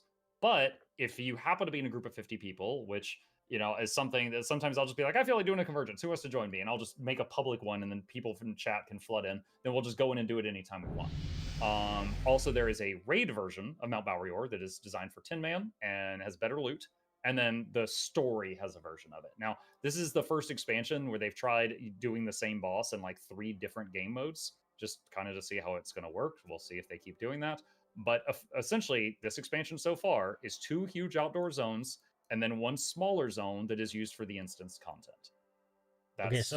So just based on, you made a comment somewhere, and I can't remember where it was, but you made a comment saying that the Guild Wars 2 population's been doing pretty decently in recent years, compared to other older MMOs. Like they've been seeing increases in numbers with expansions, as opposed to a lot of them where they're dropping off. So would you say that this experiment that they're trying out is working out in their favor? So far, based on what I know, and I want to make a very big distinction between what I know and what I'm guessing, right? So I know that after, I believe it was End of Dragons, which at this point was almost 2 years ago, and End of Dragons was like many years after Path of Fire. There was many years where we got no expansions. So then they suddenly were like, okay, we're making another one. And we're like, oh, shoot, heck yeah. We thought that y'all were done, And they released End of Dragons, and they said that they broke their all-time, what is the word? They broke their all-time maximum amount of players. That was a record they had set in Path of Fire. They broke it for the first time since then with the release of EOD. So that meant concurrent. Yeah, they had so many people come back and so many people jump into the game for the first time that they broke their own records, which was very impressive for a game that was like 8 years old at that point. Yeah. They have not reported their numbers since then. Oh, that's not good. It is possible in the last 2 years that it has gone down or it has gone up. But what I just told you is what I know. I do know, like, a lot of people will use me as an example, like, oh, Mug, you're playing the game less. It's a dead game. And it's like, no, I'm playing the game less because I've played 9,000 hours of it. I enjoy it. I still play it every week, but I was playing it 7 days a week for like 3 years, and I kind of burned through everything. But I'd still support the game. But yeah, I don't know their exact numbers. They have, to my knowledge, they've never been a company that just has where they like release the yearly stats, you know? It's just like every couple years they might say them. And the last time they said them was after EOD. And at that time it was record breaking and they were very loud and proud about it. Okay. So I mean that's not too long ago. That's closer to now than when the game launched. So that can't be that bad, right? Mm-hmm. So I did have a bunch of other questions. No, I'm more realizing most of them are kind of irrelevant, more than anything else, right? Because I think the next component of this is going to be more valuable to look at. But I think if you had to prioritize something for a new player to chase, someone came up to you and they said, there's so much stuff, it's all over the place, I'm getting really confused, I'm having a stroke, my epilepsy's kicking in. I've chosen one of 4 things to chase after right now. Which one of them should I focus on primarily and let everything else fall by the wayside? And I'll kind of let it happen naturally over time. If they had to pick between masteries, mobility, so like mounts, gliders, all of that stuff, story, which one of those 3, actually? I'm going to eliminate the 4th one because it doesn't actually make that much sense. If they had to pick between focusing primarily on masteries, mobility, or story. Oh, wait, and hero points so that they can get their elites back. Okay, which one would you say they focus on? I would say hero points first. Okay. Hero points, essentially, in my eyes, unlock new ways of playing the game. And some of those ways might drastically increase your enjoyment. To give you an example, I don't like base engineer that much, but an engineer can become a scrapper or a mechanist, and I freaking love those 2. But that's only possible with hero points and the associated expansion. But yeah, those are really cheap. That's like the oldest ones. So for me, hero points would be the top thing. Hold on, I should write this down. Repeat what the other options were. Masteries, mobility, which is essentially like mounts and gliders and stuff, or just focus on the story and go through it like from the living worlds to the the least recent expansion all the way to the newest one. So masteries, there is a mastery that automatically loots anything that you should be able to loot near you, and I would say prioritize that one. And then the rest of them, let them just happen over time, unless you're at one of the rare parts of the story that forces you to get a mastery to continue. There's a couple of them in Heart of Thorns, and there's a couple of them later on down the line where it's like you have to get this mastery point to access the next area. No, don't tell me they level gated. Oh no. There's more level gating. Quick tip for you. Use like XP boosters if you've got any just like sitting around in your bank or something. If you get I'm definitely got. I mean, listen, at this point, they might twist my arm enough that I start using the pay to win shop. But real talk, no, I don't mean pay to win. Like you just get boosters for doing different activities. If you got any stockpiled, that's when you burn them. Anyway, like 95% of masteries, what I would say is just let it happen over time. Let the bar fill up. When it happens, whatever. Okay. But it's really nice quality of life having auto loot. Just the level gating is extremely minor. That's pretty gross. Only level 1, 2 masteries. Okay. Let's see. What's the other stuff? Okay, mobility. Heart of Thorns did not have mounts. They were added mounts in Path of Fire. So Path of Fire has quite a bunch of them. Also, was it End of Dragons gives you another way of getting some of the mounts. So if you go through the story in order, you do Heart of Thorns without mounts, which is excruciating, not like rough or scary or anything, but it's more challenging because Heart of Thorns is a 3-dimensional environment. I told you that place has floors. Yeah. Right? It is a jungle that rose up and impaled airships, and you're going through the remains of that battlefield. It is awesome looking, very difficult to traverse. Okay? But the Sky Scale is the hardest mount in the game to get. It takes the most amount of time. You can't just like run over and do 5 minutes of Path of Fire and then come back to Heart of Thorns. Like That's not how it works. You do get the Raptor a few minutes into Path of Fire. Janther Wilds gives you the Warclaw if you don't already have it, like 30 minutes in, and then you could come back and do other things. But mobility, it's not easy to just go get mobility done and come back. I would say for many classes, mobility, it's easier to get it by class stuff. Like to give you an example, I'm on my Ranger right now. I've got a skill called Signet of the Hunt. It gives 25% increased movement speed while it's on my bar. If I was playing on an account that did not have mounts, I would just have this on my bar all the time. It's 25% more movement speed permanently. Many classes have something like that. Not all, but many do. And I would just say, run the mobility skills. You know, use the mobility skill, use a boon that gives you swiftness. That's 33% increased run speed. You know, you don't have to have the mount to enjoy the game. You can get to that later. And it's not a quick process to just go get the mounts and then come back to whatever you were doing. Like, depending on the mount, that's a very long process. Okay. So mobility, I would rank pretty low. I would rank hero points pretty high because I personally find the most enjoyment in finding new ways to play my character, but not everyone may agree with me. So that leaves masteries and story. So I would say masteries down near mobility and story up here. So it'd be probably like this for me, how I have it on the screen. Okay. And it's a big gap between those, in my opinion. All right.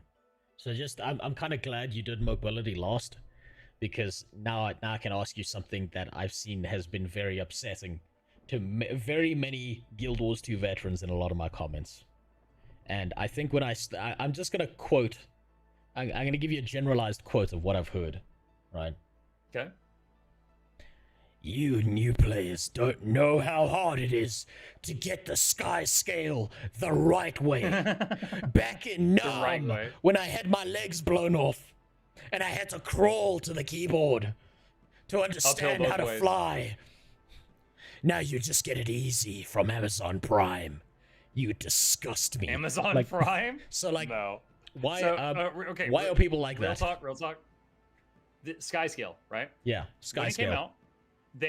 When it came out, there was a lot of time gates. Okay. Okay. Like there would be a thing like. I spend some time bonding with your baby Sky Scale. Like it grew through stages, and you would like play a mini game with it, and then the mini game would have a 6-hour cooldown, and you would have to mini game with it like 4 times to continue. Oh, so that might be like twice on Monday and twice on Tuesday. Then you can continue. Damn, they right? put a cooldown on child abuse. Oh my god, there were multiple time gates for the original Sky Scale. Now. They have removed them all or made them like minutes instead of days. Okay. So getting a Sky Scale, let's say the Path of Fire method, is still to this day. Let's say you've got the materials to do the stuff it asks you to do. It's probably like on and off, like gaming for a week. You know, like each evening you do it for a little bit, you get it maybe within a week. Okay. Yeah. The second method of getting the Sky Scale is from Secrets of the Obscure, or SOTO. SOTO, if you have all the materials and you've got, the way I usually explain it is if you've got a Saturday where you can just sit down and game, you can get it done in a day. But we're talking like a day-long gaming session. All right? So it is much shorter to get it the SOTO method than it is the Path of Fire method. However, they made separate masteries for the two of them. So long term, if you're going to play the game for a long time, you would do both methods, even though whichever one you don't do second, isn't going to give you a Sky Scale because you've already got it. It's going to give you more things it can do. Okay. Because the Sky Scale masteries are things like it can spit fireballs, it can grab onto walls and kick off of them and launch higher up into the air. It has more stamina. You can jump off of it in mid-flight, things like that. And you want to eventually get all those. It's not a urgent thing, but eventually. So it's like, okay, yeah, so you can kind of leave the long method in like a you get there when you get there kind of thing. Okay. That's cool. But there's this whole thing. Well, I don't need to go into it, but yeah, it's a longer process to do it. The Path of Fire method, which is the OG method, which was already shortened considerably because they removed all those time gates I told you about, which is probably what your Vietnam veterans were complaining about. And now there's the SOTO method, which is even shorter. So typically, if people are like, hey, Muck, I've got all the expansions, I want to get the Sky Scale, what do I do? I usually tell them just do it the SOTO method, because then you'll get it fastest, and then do the Path of Fire one when you get time. Okay. So then when it comes to the story, when it comes to the game itself, right, are there any do you have a priority list? Let's neglect like story coherence and all of that. Do you have a priority list of which expansions you'd tell someone to do first, and would you tell them to skip the Living Worlds or not? Oh boy. Okay, so I kind of need to have this in front of me to be able to like kind of visualize this, right? So there's core, Heart of Thorns. There's like Rose, you're one that would understand the joke. I got a new Wi-Fi, so I named it Musty Surveillance. Well, I wanted to write next to it. Oh my god, so whiny. It's making me look so bad here. Like I know nothing. There's these right here. Okay. All right. There you go. In terms of what it adds to your account, Living World Season 1, it's just story.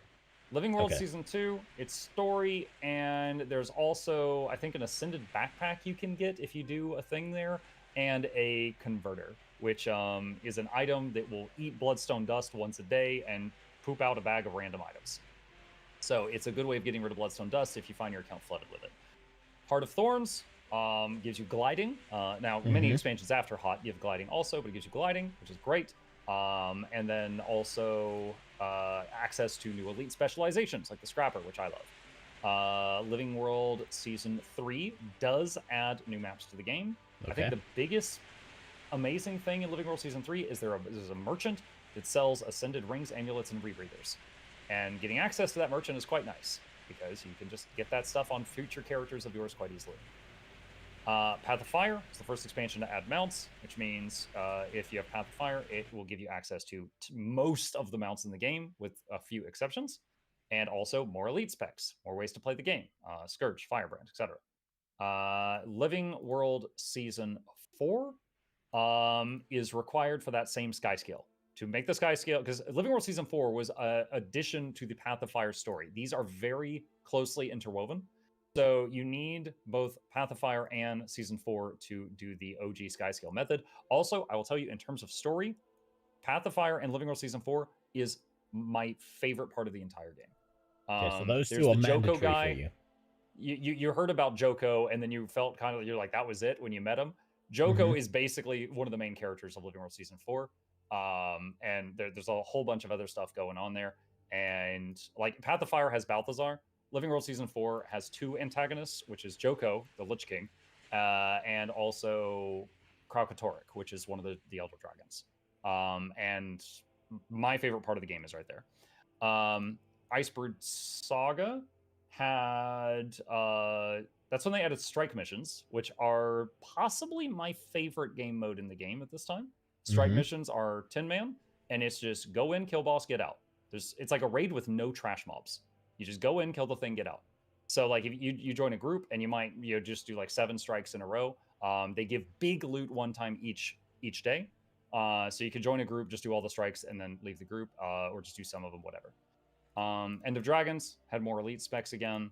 And offers what was the mount? The Siege Turtle. The Siege Turtle. Honestly, the Siege Turtle, I hardly get any use out of that thing. Your gameplay would be completely fine.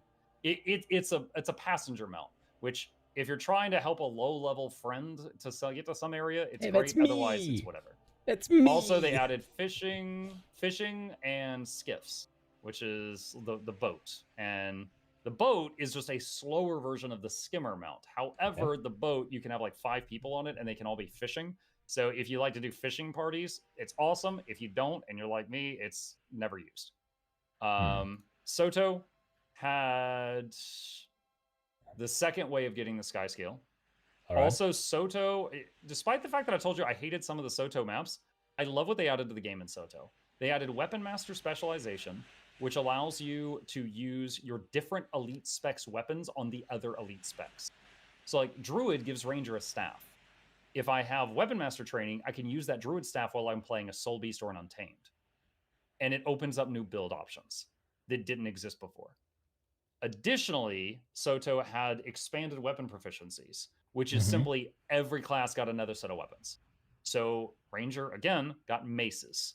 So Ranger got access to maces, and then non-Soul Beast got dagger, non-Untamed got hammer, and non-Druids got staff. So all of those new build options from those weapons were born because of Soto. So there was a lot of stuff there. And then Janthier, if you don't have the Warclaw, you get the Warclaw like 30 minutes into Janthier. Also, the player housing system for people who care about that is enchanted. And they gave the Warclaw a huge like makeover. It's a lot better now after the Janthier Wilds update. And oh yeah, and spears. Every single class got access to spears in Janthier, which again offered new build options. Okay, so it sounds like Secrets of the Obscure actually has like a ton of stuff in it. A ton. The expanded weapon proficiency plus the weapon master training, the two weapon things, opened up a ton of build things that didn't exist before. For example, if you have Soto, your Untamed, which is previously purely a DPS, can become a main healer. But if you don't have Soto, you can't because they don't have access to the Druid weapons. Okay. So there's just some builds that came into existence because of that expansion. Okay. But if you don't like playing those builds, it doesn't matter. And how would you rate the new spear? The spear? It very much depends on the class you're playing. For example, up until last Tuesday, I would tell you the Ranger Spear sucks at everything. But although we're over 3 months into Janthier right now, they just did a big buff to the PvE numbers for the Ranger Spear, and now it's viable. Now it's on par with the other weapons, which is good. Now it's an option. Mesmer has been loving their spear since day one. Their spear has been cracked. It's been absolutely amazing. Guardian, I think they've been loving their spear skills in World v World. Like when you're fighting blobs of enemies that are moving around all the time, theirs was just really good at that. Engineer Spear was just a Condi weapon. Just imagine it like kind of like a taser on a stick. It's like an electric spear for them. And so it just does lots of like burns and bleeds when they attack. So it's very simple, but it was a good Condi weapon. So yeah, the short answer is it just depends on the class. Some loved it, some hated it. They've been doing some adjustments. Okay, that's perfect. That basically lays out everything else. So I don't want to waste too much more of your time, right? But I wanted to know if you'd be willing to do something with me quickly in game, so that I can understand where you're coming from directly, right? So I want you to close your eyes, and I want you to imagine this situation, right? You've got a new player. Okay. It's 2025. They just hit level 80. Fortunately for them, they live in a city with a working suicide hotline. And after experiencing the Zaitan fight, they were convinced to not do it. And more than that, it turned out that the person on the other side of the line was a Guild Wars 2 player. And was nice enough to say to them, don't worry, it gets better. Not all the way better, but a little bit better. This person sits down at their PC, thinking, alright, I'll give it a second try. This won't be like my second marriage. I will make this work. They log in, and they just so happen to be a friend with you, and they've told you their woes. What is the thing that, without telling them anything, what would you make them go and experience out in the world? What is the thing where you're like, okay, don't worry, I got you. I'm just about to make this all better. By the time I'm done here, I'm going to take you through one thing as a new level 80 player. What can I make you? I'm going to make you experience this thing, and it's going to make all the bad thoughts go away. What is that thing? And can you take me through it? In-game. My first thought is truly Living World Season 4. The writing, the build-up, the musical, the tragedy, the getting through it in Living World Season 4 was amazing. I can distinctly remember 3 moments that I was playing that where I had that feeling where like the hair on the back of my neck stood up. Because I was just like, oh my god. Like there was just a few moments where it was just absolutely crazy.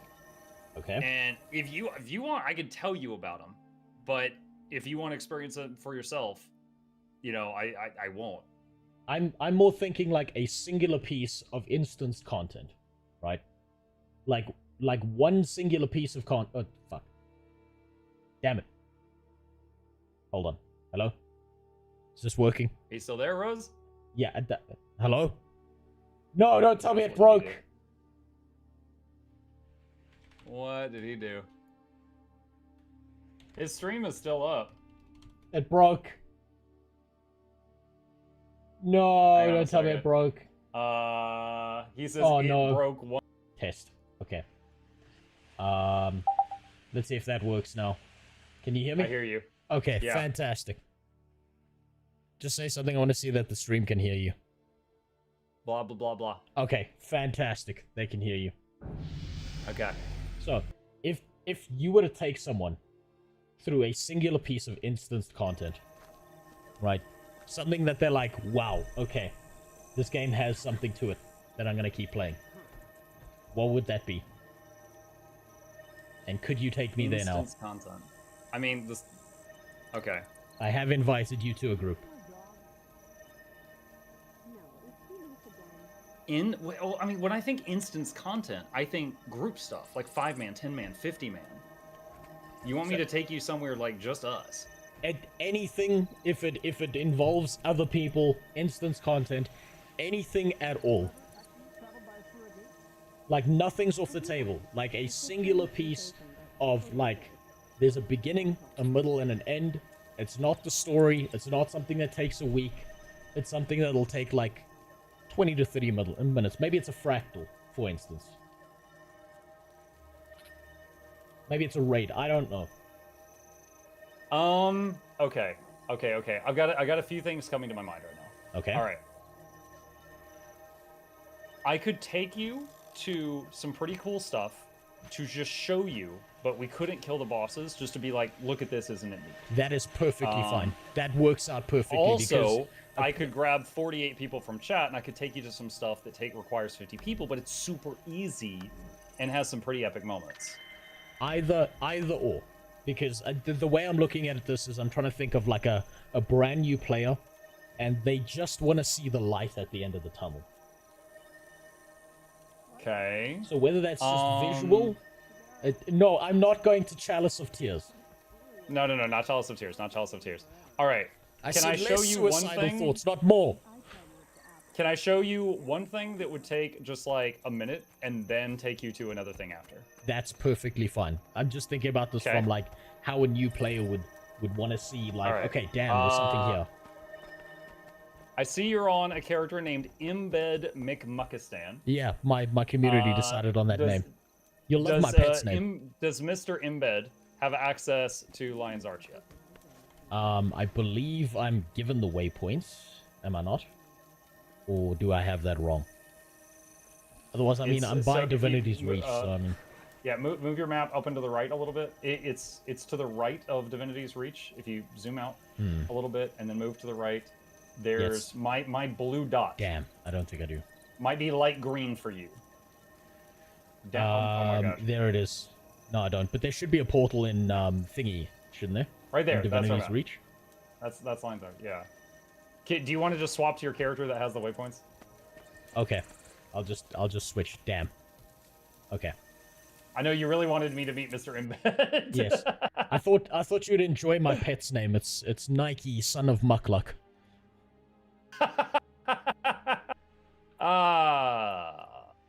Pain. Also, in the meantime, while I'm actually loading up the character that has some waypoints, right? And no, that's not true, because I love my son. Yeah, he doesn't love Nike. He was given to an orphanage at a young age. That's why he turned out the way he did. Yeah. Leave me alone. I feel furious. Hey, why is that so loud?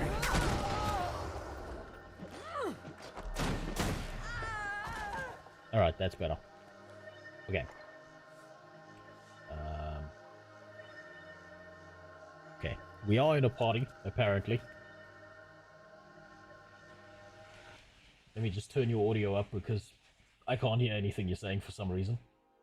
I'm still here. I wasn't talking. There we go. Okay.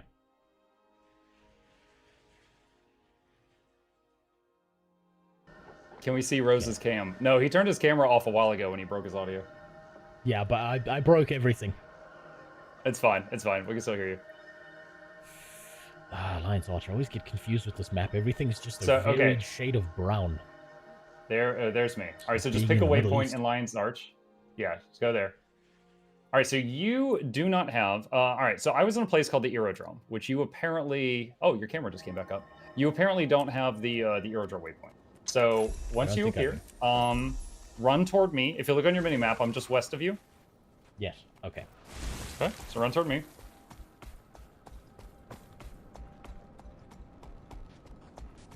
What? All right. Yeah, that's true. And then run into one of these portals here. Okay. Actually, wait, that's Special Forces training area. Hold on. Is it this one over here? It's this one. There we go. Huh, I just learned something new. I didn't know there was a Special Forces loading screen from out there. The Special Forces room is where people test builds. It's got like the DPS columns and stuff. Okay. All right, so in this room, this is the Aerodrome. This is basically the raids prep room. Hold on. Someone's TTSing me. So this is the lobby, essentially. Right. So you notice on the south wall, and you can see them on the minimap, there's tons of different portals, right? Yeah. So there's a couple here that we'll just like peek into for a second.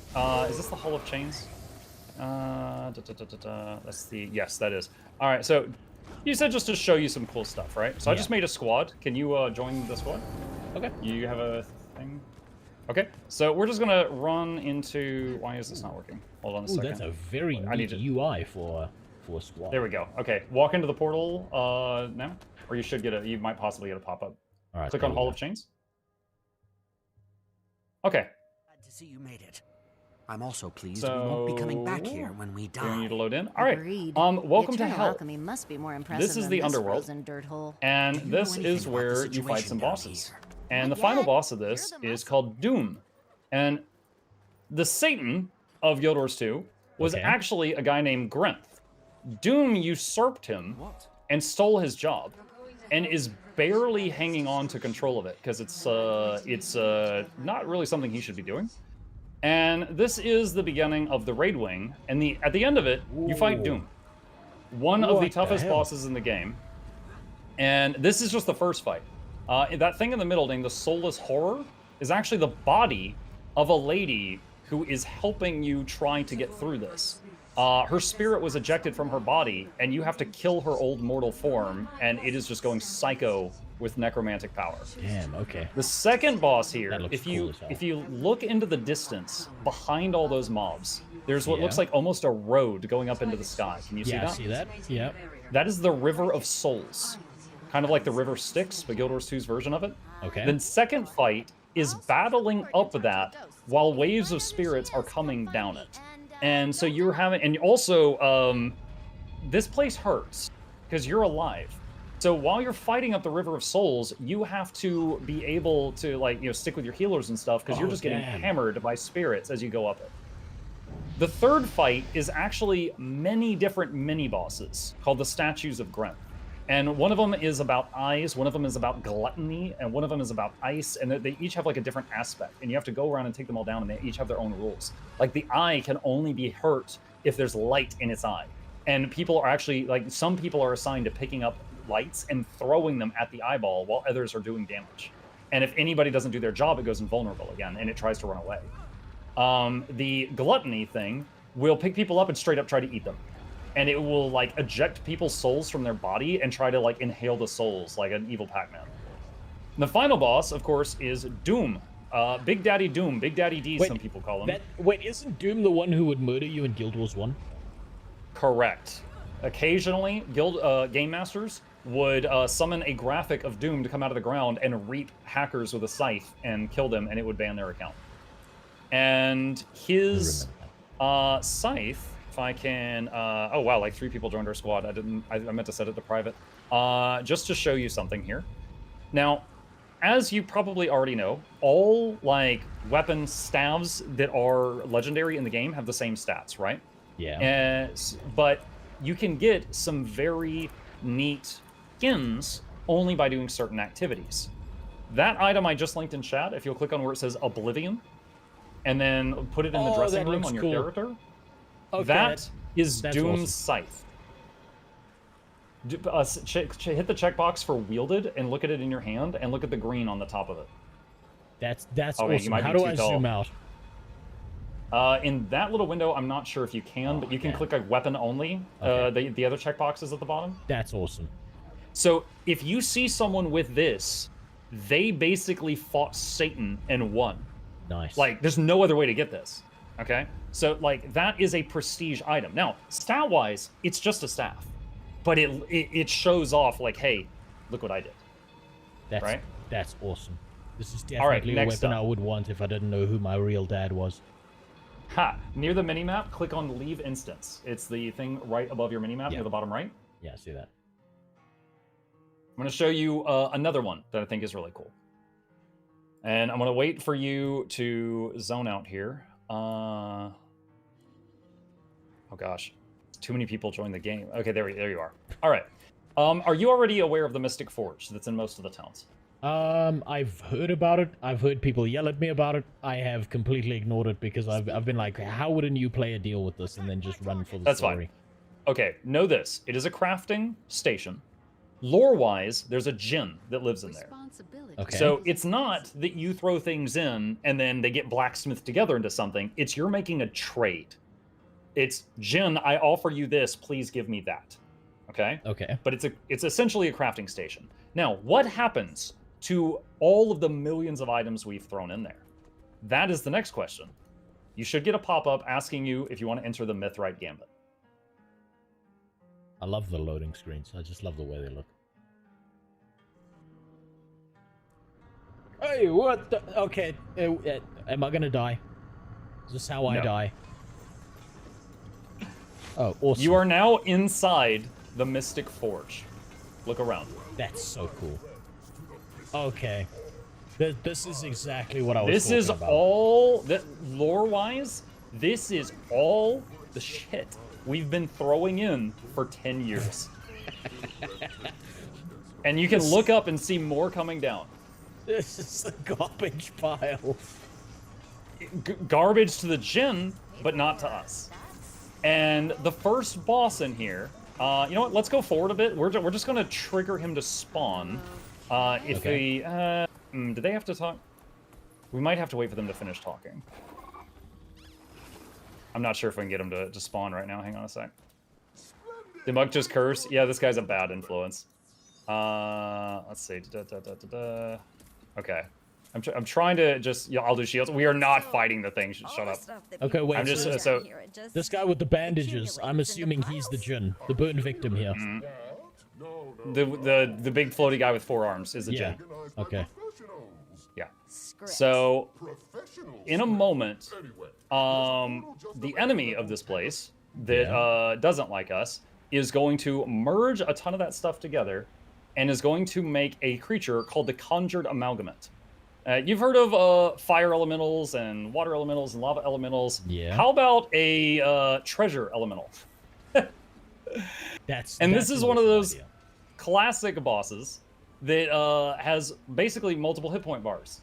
You can blast his arms off and he has to reform them over time. Is it better to keep going for the head or aim for the arms first? Things like that. Just trying to see... Okay, so over there, the lamp just opened. And there's another guy. Quick question. All right, there he goes. If you do not get the golden treasure pile thing Leroy Jenkins pull, actually, I don't think that's actually from here. But it does match the look. But that's the Conjured Amalgamate, who's the first raid boss in this area. Oh, wait, chat's telling me I'm wrong, and they say the answer is yes, so I guess I just forgot. All right. So, what's this thing? This was the second thing I thought of that would take you seconds to show you that I just think is really neat. All right. This whole raid is inside the Mystic Forge in Lion's Arch. So, like, if I jump off here, it doesn't take me into the... Okay, no. Yeah, no, I'm just... Okay, never mind. All right. The next thing, if you'll hit leave instance, now we're actually going to go commit violence. All right. But I need to know, do you have access to Eye of the North? Eye of the North? I think I do. I think I've ended up there a few times when I was off stream. Just looking around. let me try this. Hold on. I'm going to try something. All right, I just put the Eye of the North waypoint. I put it in squad chat. Oh no! Oh, never mind. You found it automatically. Yeah, if you need to. So we are going to go do a fight called Dragonstorm. Now, Dragonstorm, you could say, was the predecessor to what are now called convergences. It is 50-man content, and it happens automatically every 2 hours. If you'll come to look for me in the town, there is a NPC right here. I put a target marker on his head. Okay, there we go. Okay.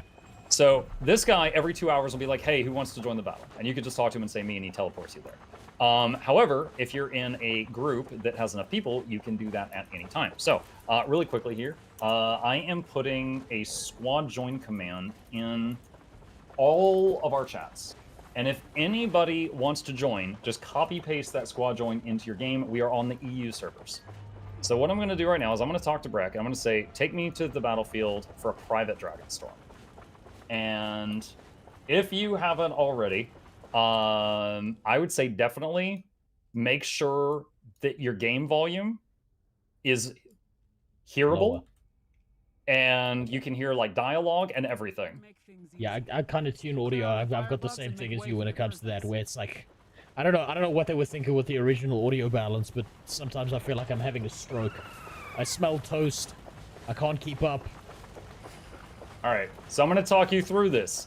This is near this convergence replays the ending of Iceberg Saga, which story writing was eh.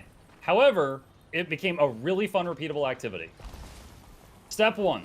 The dragons are building these ley line things to siphon magic out of the ground. We gotta stop it. So we're gonna get down here, we're gonna murder all the enemies that are in this circle until it captures, which basically just means they stop spawning in this spot. Wait, okay, so you don't care about any of the adjacent enemies, just the ones in here. At the moment, it's just this giant circle we're standing in. It's blue, so there's no enemies in it. Now we can use this jump pad and launch yourself to the other side of the map. It's a very large area. You gotta actually press F on the thing. You can just spacebar jump on it, but either way works. Yo, how come I'm not going anywhere? You have found a launch pad. Train glider basics in the gliding mastery. Oh wow, it's a mastery. Lol. Okay, never mind. Just run. Anyway, all right, come down near the middle. Express time. Come down near the middle. And are you able to hear the NPCs? Yes, yeah. Okay. Wait, they just talked about Bram. At this point in the story, Bram is corrupted. And this is Ryland's son. Did you? Oh? Why is it always that some of the best parts of this game always involve some version of SPCA, murder the cats?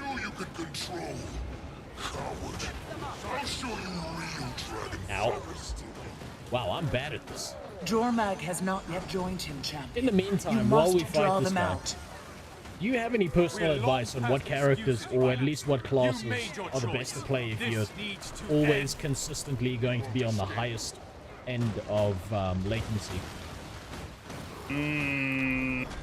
Mechanist with a rifle is pretty auto-attack heavy, so even if you're lagging, it'll keep going just fine. Right, but isn't that like combo mechanist thing where you have to time your auto attacks or not? No, it's just unga bunga. Thank God. There's a thief and a guardian build as well that are basically just auto attacks. Now when he does those giant red circles, you can just dodge roll them as long as your latency can keep up. Yeah, it's not going to be. I'm going to be getting out of those circles. We can't get distracted. Okay, so really quick, since this is jumping ahead in the story for you, Jormag had a champion, which is Ryland, son of Ritlock. Primordus didn't have a champion, and by him having a champion, he would then have a weak point. So Bram, against everyone's wishes, maybe it was smart, maybe it was stupid, went to Primordus and said, hey, you should let me be your champion. Hey, look. And so here's Bram, coked out of his mind on lava power, but it also makes a weak point for Primordus, the fire dragon. So we have basically, at this point in the story, lured the fire and ice champions to this one spot. Okay. And you notice he's just summoned this big fire thing. Ignore that. Just keep focusing on Bram. Okay, so you don't have to dodge every single circle on the ground. It's not like it's No. out in one hit. Correct. And like, for example, the shockwaves that go along the ground from Bram's stuff, you can spacebar jump over them. Oh, someone put down ascended food. Nice. All right, cutscene. Oh, damn, that looks cool. Wow. Bram got a facelift. I mean, it's pretty offensive of him to all of a sudden go blackface, but I mean, I suppose whatever makes you look better.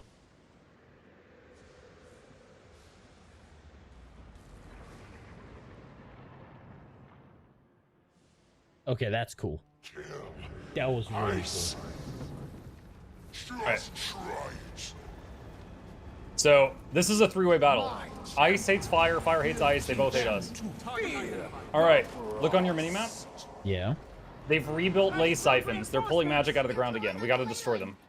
Okay. I'm guessing that's the orange circles.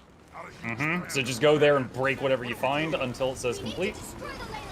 Ah, damn. Now, of course, many of the people here have done this already, so they're blasting.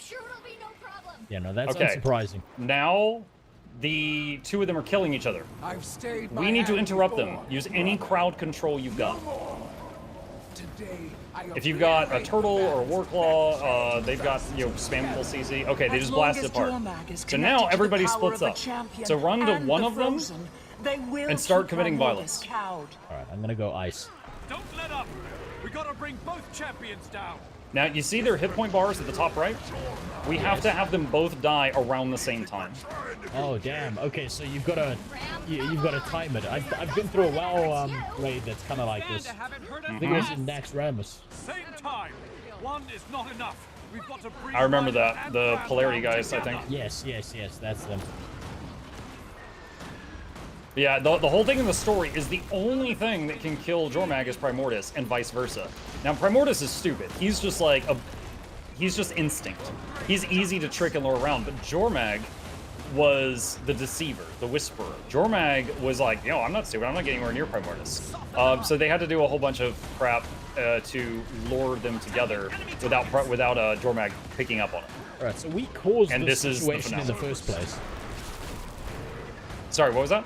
So essentially what you're telling me is our characters essentially caused this in the first place. Yes, we lured them together. That's pretty malicious. Really, I like it. Yeah, really good music here too. I turned the music off, maybe I need to turn it back on. Set them up for the kill. Disengaging hollow projector.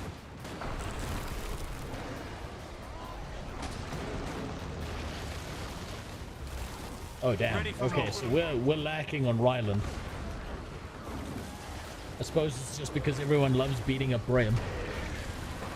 That is true. Completely understandable. Very respectable decision.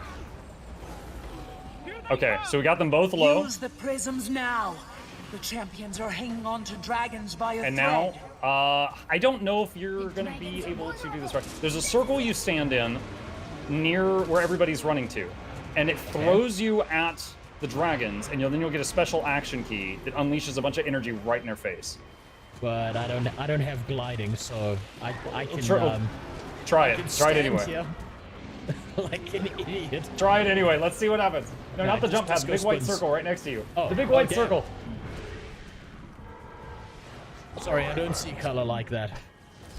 It's a white. It's the. Okay, whatever. All right, orange circles. This might take a couple rounds. Stay strong.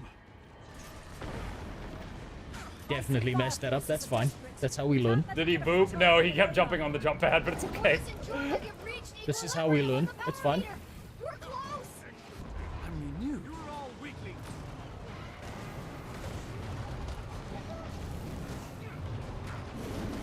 Chat, you know what would be crazy is if he got that eye infusion. There's an item worth 1,000 to 2,000 gold that drops in here really rarely. Oh, so it's like a super low percentage kind of. Yeah, it's a lottery winning thing. But I've seen it happen a few times. Yeah, that's never happening for me. I'll play this game for 7 years and that won't happen. Mastery point earned. Oh, look at okay, that. break the Clashing Champions Defiance. So use any CC you have on this bubble. Break them apart again. When I get there, I will. My character is Are they blasted apart? wheelchair-bound. Why don't you go hit Bram this time, just so you could experience both.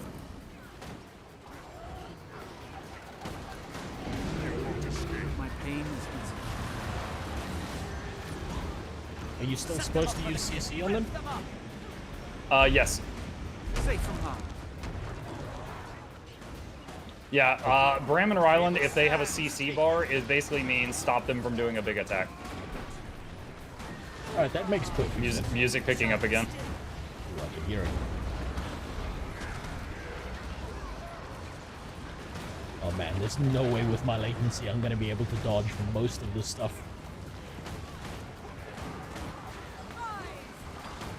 Ah, Ryland is... What? Okay, everyone really loves beating up, Bram to the point Yeah, stop that it's on Bram, unreasonable. you guys. Stop on Bram. Let Ryland catch up. Otherwise, he's it's not gonna work. Wash the pain away.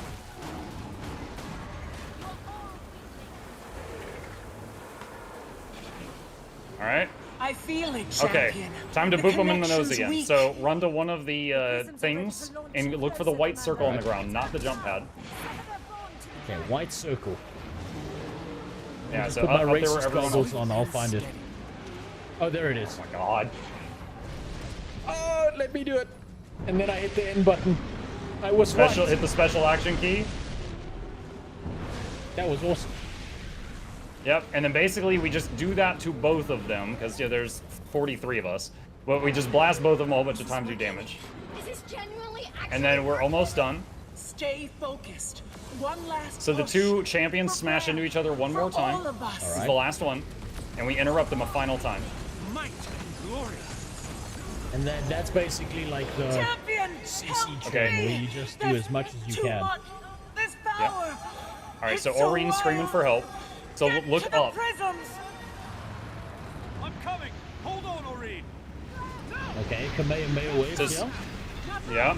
Champion, I'm So pulling you she's back. collecting all that power, and she's using it to try to just slam them into each other. Oh, I've seen that And she dragon th- before. So she throws us out of the way. And then don't blink. Oh, that's okay. Okay, that's awesome. That's awesome.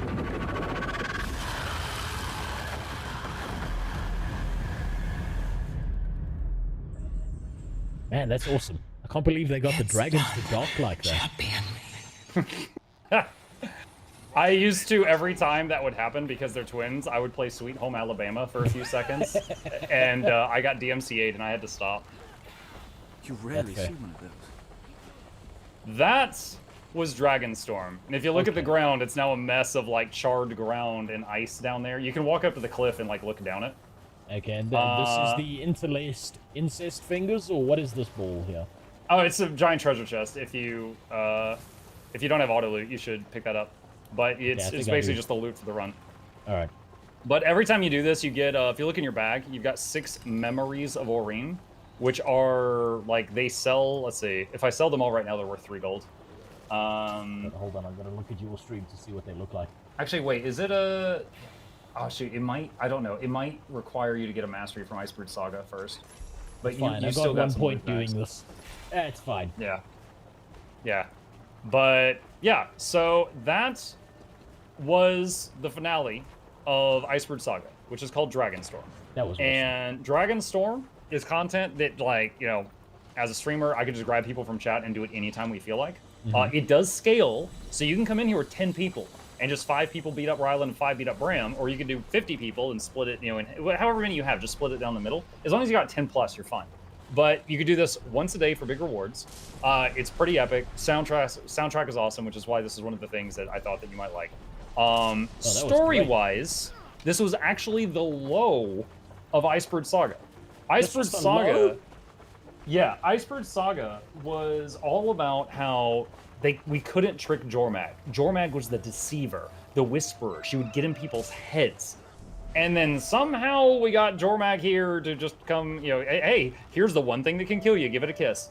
You know, and it was just like the writing for this part didn't make a lot of sense. I'm gonna be honest, but this event is awesome and people do it every day. And also, Icebird Saga up to this point was really good. They went for a dark theme with Icebird Saga. Like there was deaths. There was like, you know, Jormag was talking in your head. Champion. You know, like she'd be like whispering like freaking ASMR and stuff like that. She would be talking in Norn's heads and making them think she was the spirits and making them kill other people. Like she was turning our people against each other. It was very manipulative. It was really cool. But this was one of the things that came to mind when you said show me something epic. Okay, so that's what you showed me was exactly what I meant, right? This would definitely at least suppress any suicidal thoughts that a new player would have for a good week before, you know, they have a bad dream about Zaitan again. Yeah, and then like I said, is like this, the people that we grouped with, this is just random people from our chats, right? This is not that complicated. Yeah. I don't think I've ever seen this place fail. I've seen people screw it up a little bit, like you kill Bram too fast, then Bram revives, and then you got to kill Bram again. But I've never seen this fail. Whereas if I had taken you to a raid to actually do a raid, we might have been wiping the whole time, and I didn't want to do that for what you asked. Yeah, no. This is exactly what I meant. Like, new player, really bad at the game. They're still, you know, in recovery from Zaitan. They need to know that there's light at the end of the tunnel, that things get better. But that was, I'll be honest, that was a little bit too good. Now I think that Guild Wars 2 players are a little bit, you know, they're a little bit whiny. The dragon didn't fight the way I wanted it to, because that was awesome. Well, another part of it, just to give you a broader scope here, is the first Elder Dragon ever introduced was Primordus waking up at the end of Guild Wars 1, okay? So Primordus had been a growing threat. Like, Primordus woke up in Guild Wars 1, and one of his lieutenants, literally one of his boys, was the final boss of Guild Wars 1, okay? That's how dangerous he was.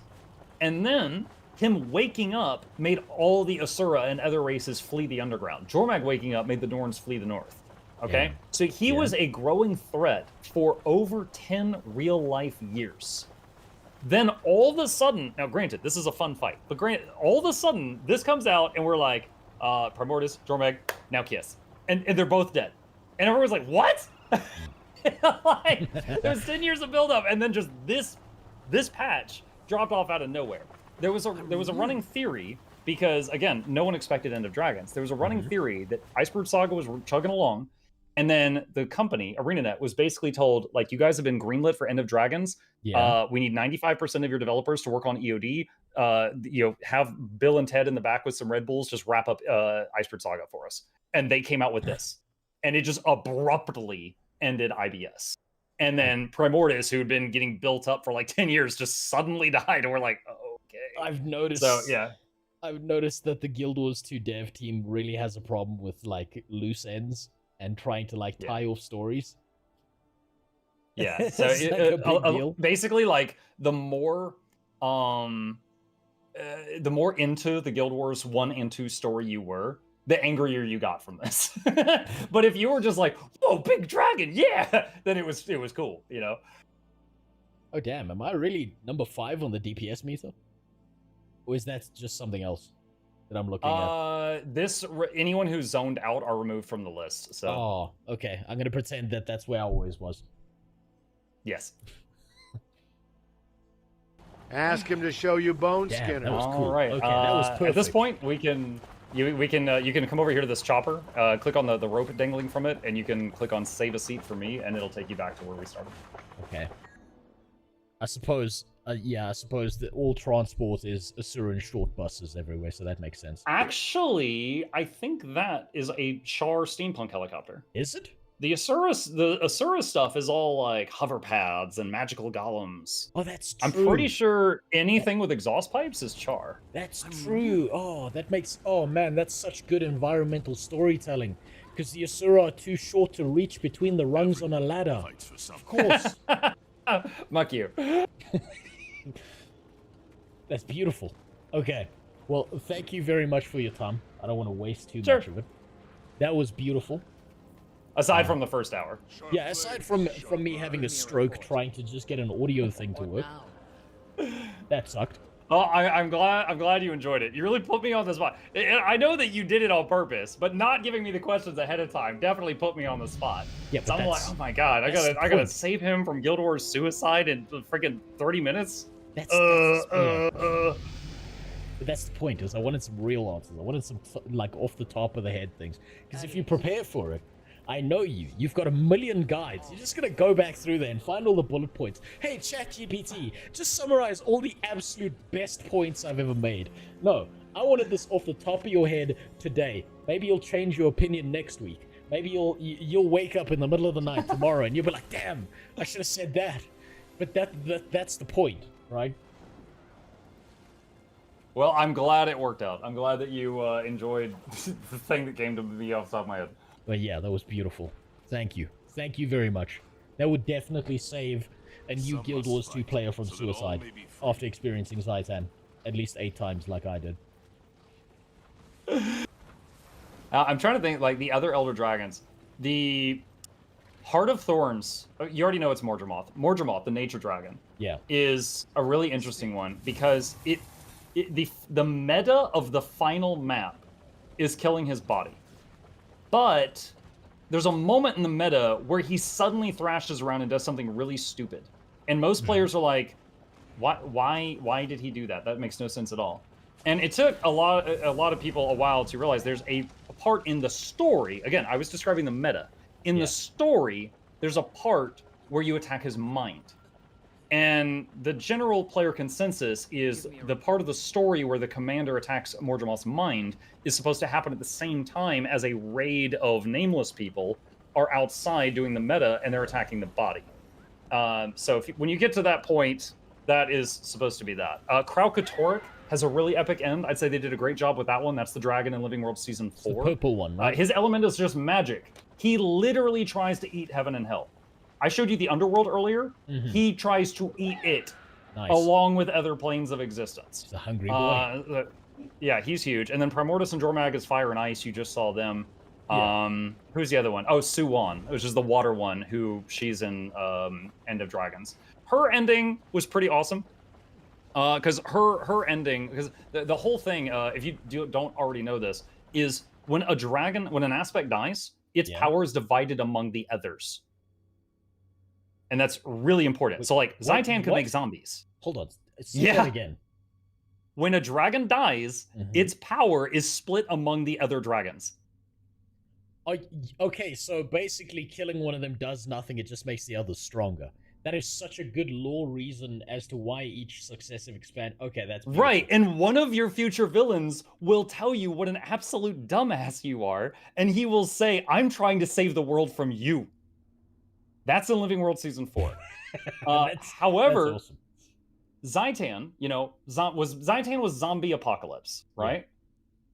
Yeah. Mordramoth can make basically kind of like plant zombies. They're called Mordrum, but basically you'll see like a corpse with vines all over it, kind of getting puppeteered by the vines. He got that ability when you killed Zaitan. Okay? Then when you kill Mordramoth, Aurene, who's the dragon on our side, as well as Jormag and Primordus and blah, blah, blah, all of them get some of that power. By the time you get to End of Dragons, there's Aurene, who's on your side, the player, and Suwon, who is not necessarily evil, but she has lost control because she doesn't know what's been going on, and you just force-fed her half of Mordramoth, Zaitan, Primordus, Kraukatoric, and Jormag. And all of a sudden, she is bursting at the seams and going absolutely insane. And so Suwon's final battle is she's just basically got powers of all of them just ripping out of her body, and she can't control any of it. And it's also, it's supposed to be kind of like like pulling at the heartstrings because she's not evil.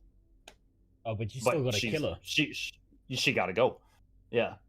Okay. And if you kill her, then Aurene has 100% of all the dragon's power, and maybe she's going to explode. So nice. It's just, like our strategy of stab everything bad is not working out. That's oh damn.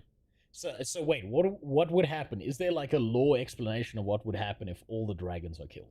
Every single one of them. So they kind of tease on that, and basically, Aurene, the ally dragon, and again, I'm only telling you this much because you opened this door. Tell me if you want me to shut up. No, I don't care.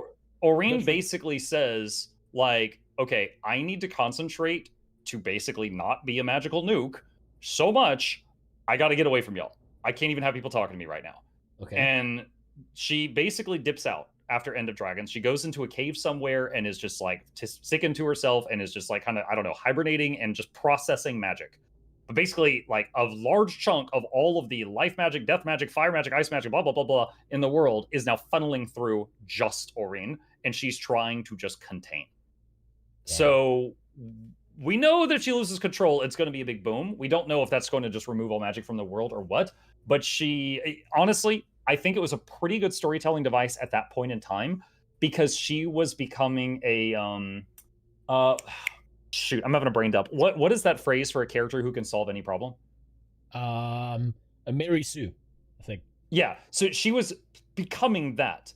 And by using that excuse, they got her out of the picture. And so the threats in the next expansion that she could just snap her fingers and be done with, she's not around to deal with them because she has to go focus on not exploding. And I honestly think that they did a pretty good job of that excuse at that point in time. Now, there's other parts I got gripes with, but I think that one was pretty well done. That's, yeah, okay. I can start to see how, like, damn, why is the core games play experience so much worse than the rest of the game? Oh, I'm obviously, as you've said yourself, I'm using rose-colored glasses, right? I'm telling you some of the coolest things I remember to try to give you those cool insights into the things I love about the game. There are, as you play through Icebird Saga, there's going to be things that you're like, wow, this is dumb as hell, you know, before you get to the cool thing I showed you. And that's going to probably be true for any expansion. Like, I acknowledge that. But those are some of the things that you're just, you know, ooh, for me. So some of the, yeah, those are the things that hit the hardest, basically. That's beautiful, actually. That gives you like people a lot more to look forward to than you know, what Zaitan does to your heart. Yeah. The did anyone ever? I don't remember if we already talked about this. Did you ever hear about the supposed Zaitan Phase 2 that was supposed to happen? Yes, I did. I think they did that entire design entirely wrong. Yeah, I know. I heard your suggestion about like. Well, I was actually going to show you a picture. Can you look at my stream for a second? Yeah. Okay. Oh gosh, I can't get this thing to open. Oh gosh. Hold on. There's a picture on this wiki page, and I need it. Okay, here we go. All right. So this is supposed to be a size comparison of models in the game. Yes. This one way over here on the right. No one's ever found where this was used. This is what appears to be a damaged, half-buried dragon, like a dragon upper body. Yeah. The rumor mill is Zaitan would have had a Phase 2 because it very closely resembles Zaitan, where this thing is buried under some rubble, and then you fight Phase 2 on the ground. Yeah. And so that, although part of that was my idea, there's a rumor for years that was something they had planned and scrapped. Maybe they ran out of time. I don't know. And then it just ended with that stupid canon thing. Yeah. By the way, they actually scaled him down just to show you right now. This is a size chart. This is Zaitan's model in the game.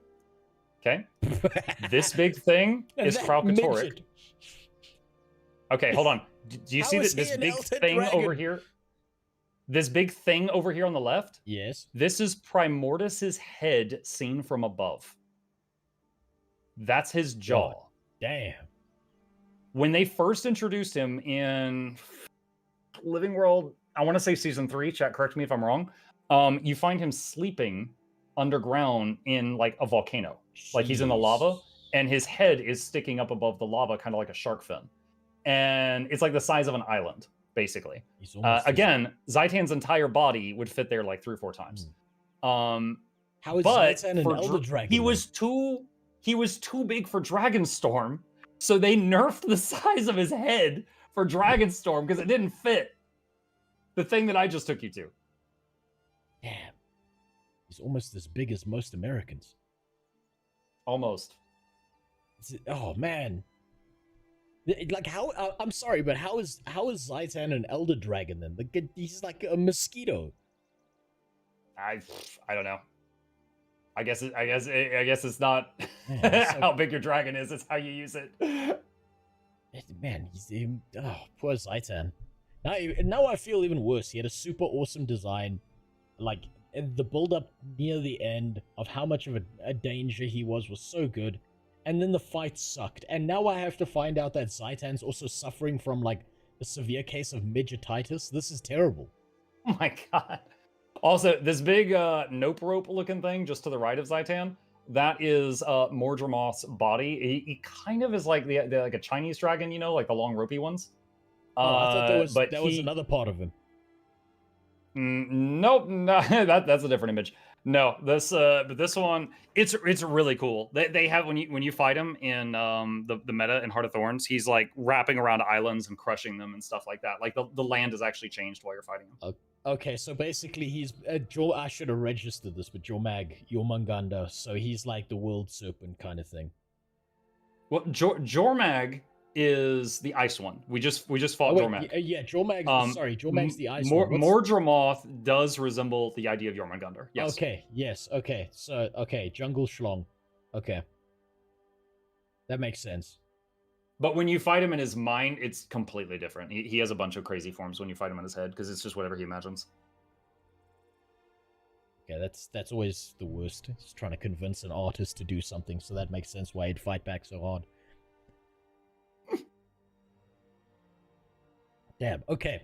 Well, thank you very much for your time. I'm sorry if you're very welcome. This is a lot of fun. I'd be happy to do it again sometime. Hell yeah. Well, when I figure out how to play the game, that would be great. How about when you figure out how to do your audio? yeah. Okay, I'll min-max my audio, and then when I can figure out how to press more than 2 buttons. All right. Well, thank you for having me. I did enjoy it. And now we can go make some videos and then react to each other's videos, and we will at least pay a month of our bills. No, you can pay a month of your bills. I'm just gonna go rob my neighbor. Okay. All right. You take care. I'm heading out. All right. Cheers, man. See ya. God damn. You see, that's exactly what I needed. I needed to know that there was something more out there. That it didn't just involve nothing. That it wasn't like I was going to just be experiencing different variations of the Zaitan fight. And I was a little bit concerned with all the complaining I've heard that that's exactly what was going to happen. But that was super informative, super fucking impressive. And now, maybe I can understand at least 25% of all the things that Super God has told me. Because Super God's speaking like a foreign language whenever he opens his mouth and he tells me everything he knows. Now maybe I can figure out like at least a little bit. Like I can read my way through the hieroglyphs that he keeps on sending me. So that one day I can just keep a log of everything he sent me on Discord and then become a sweaty, ultra super sweaty Guild Wars 2 player.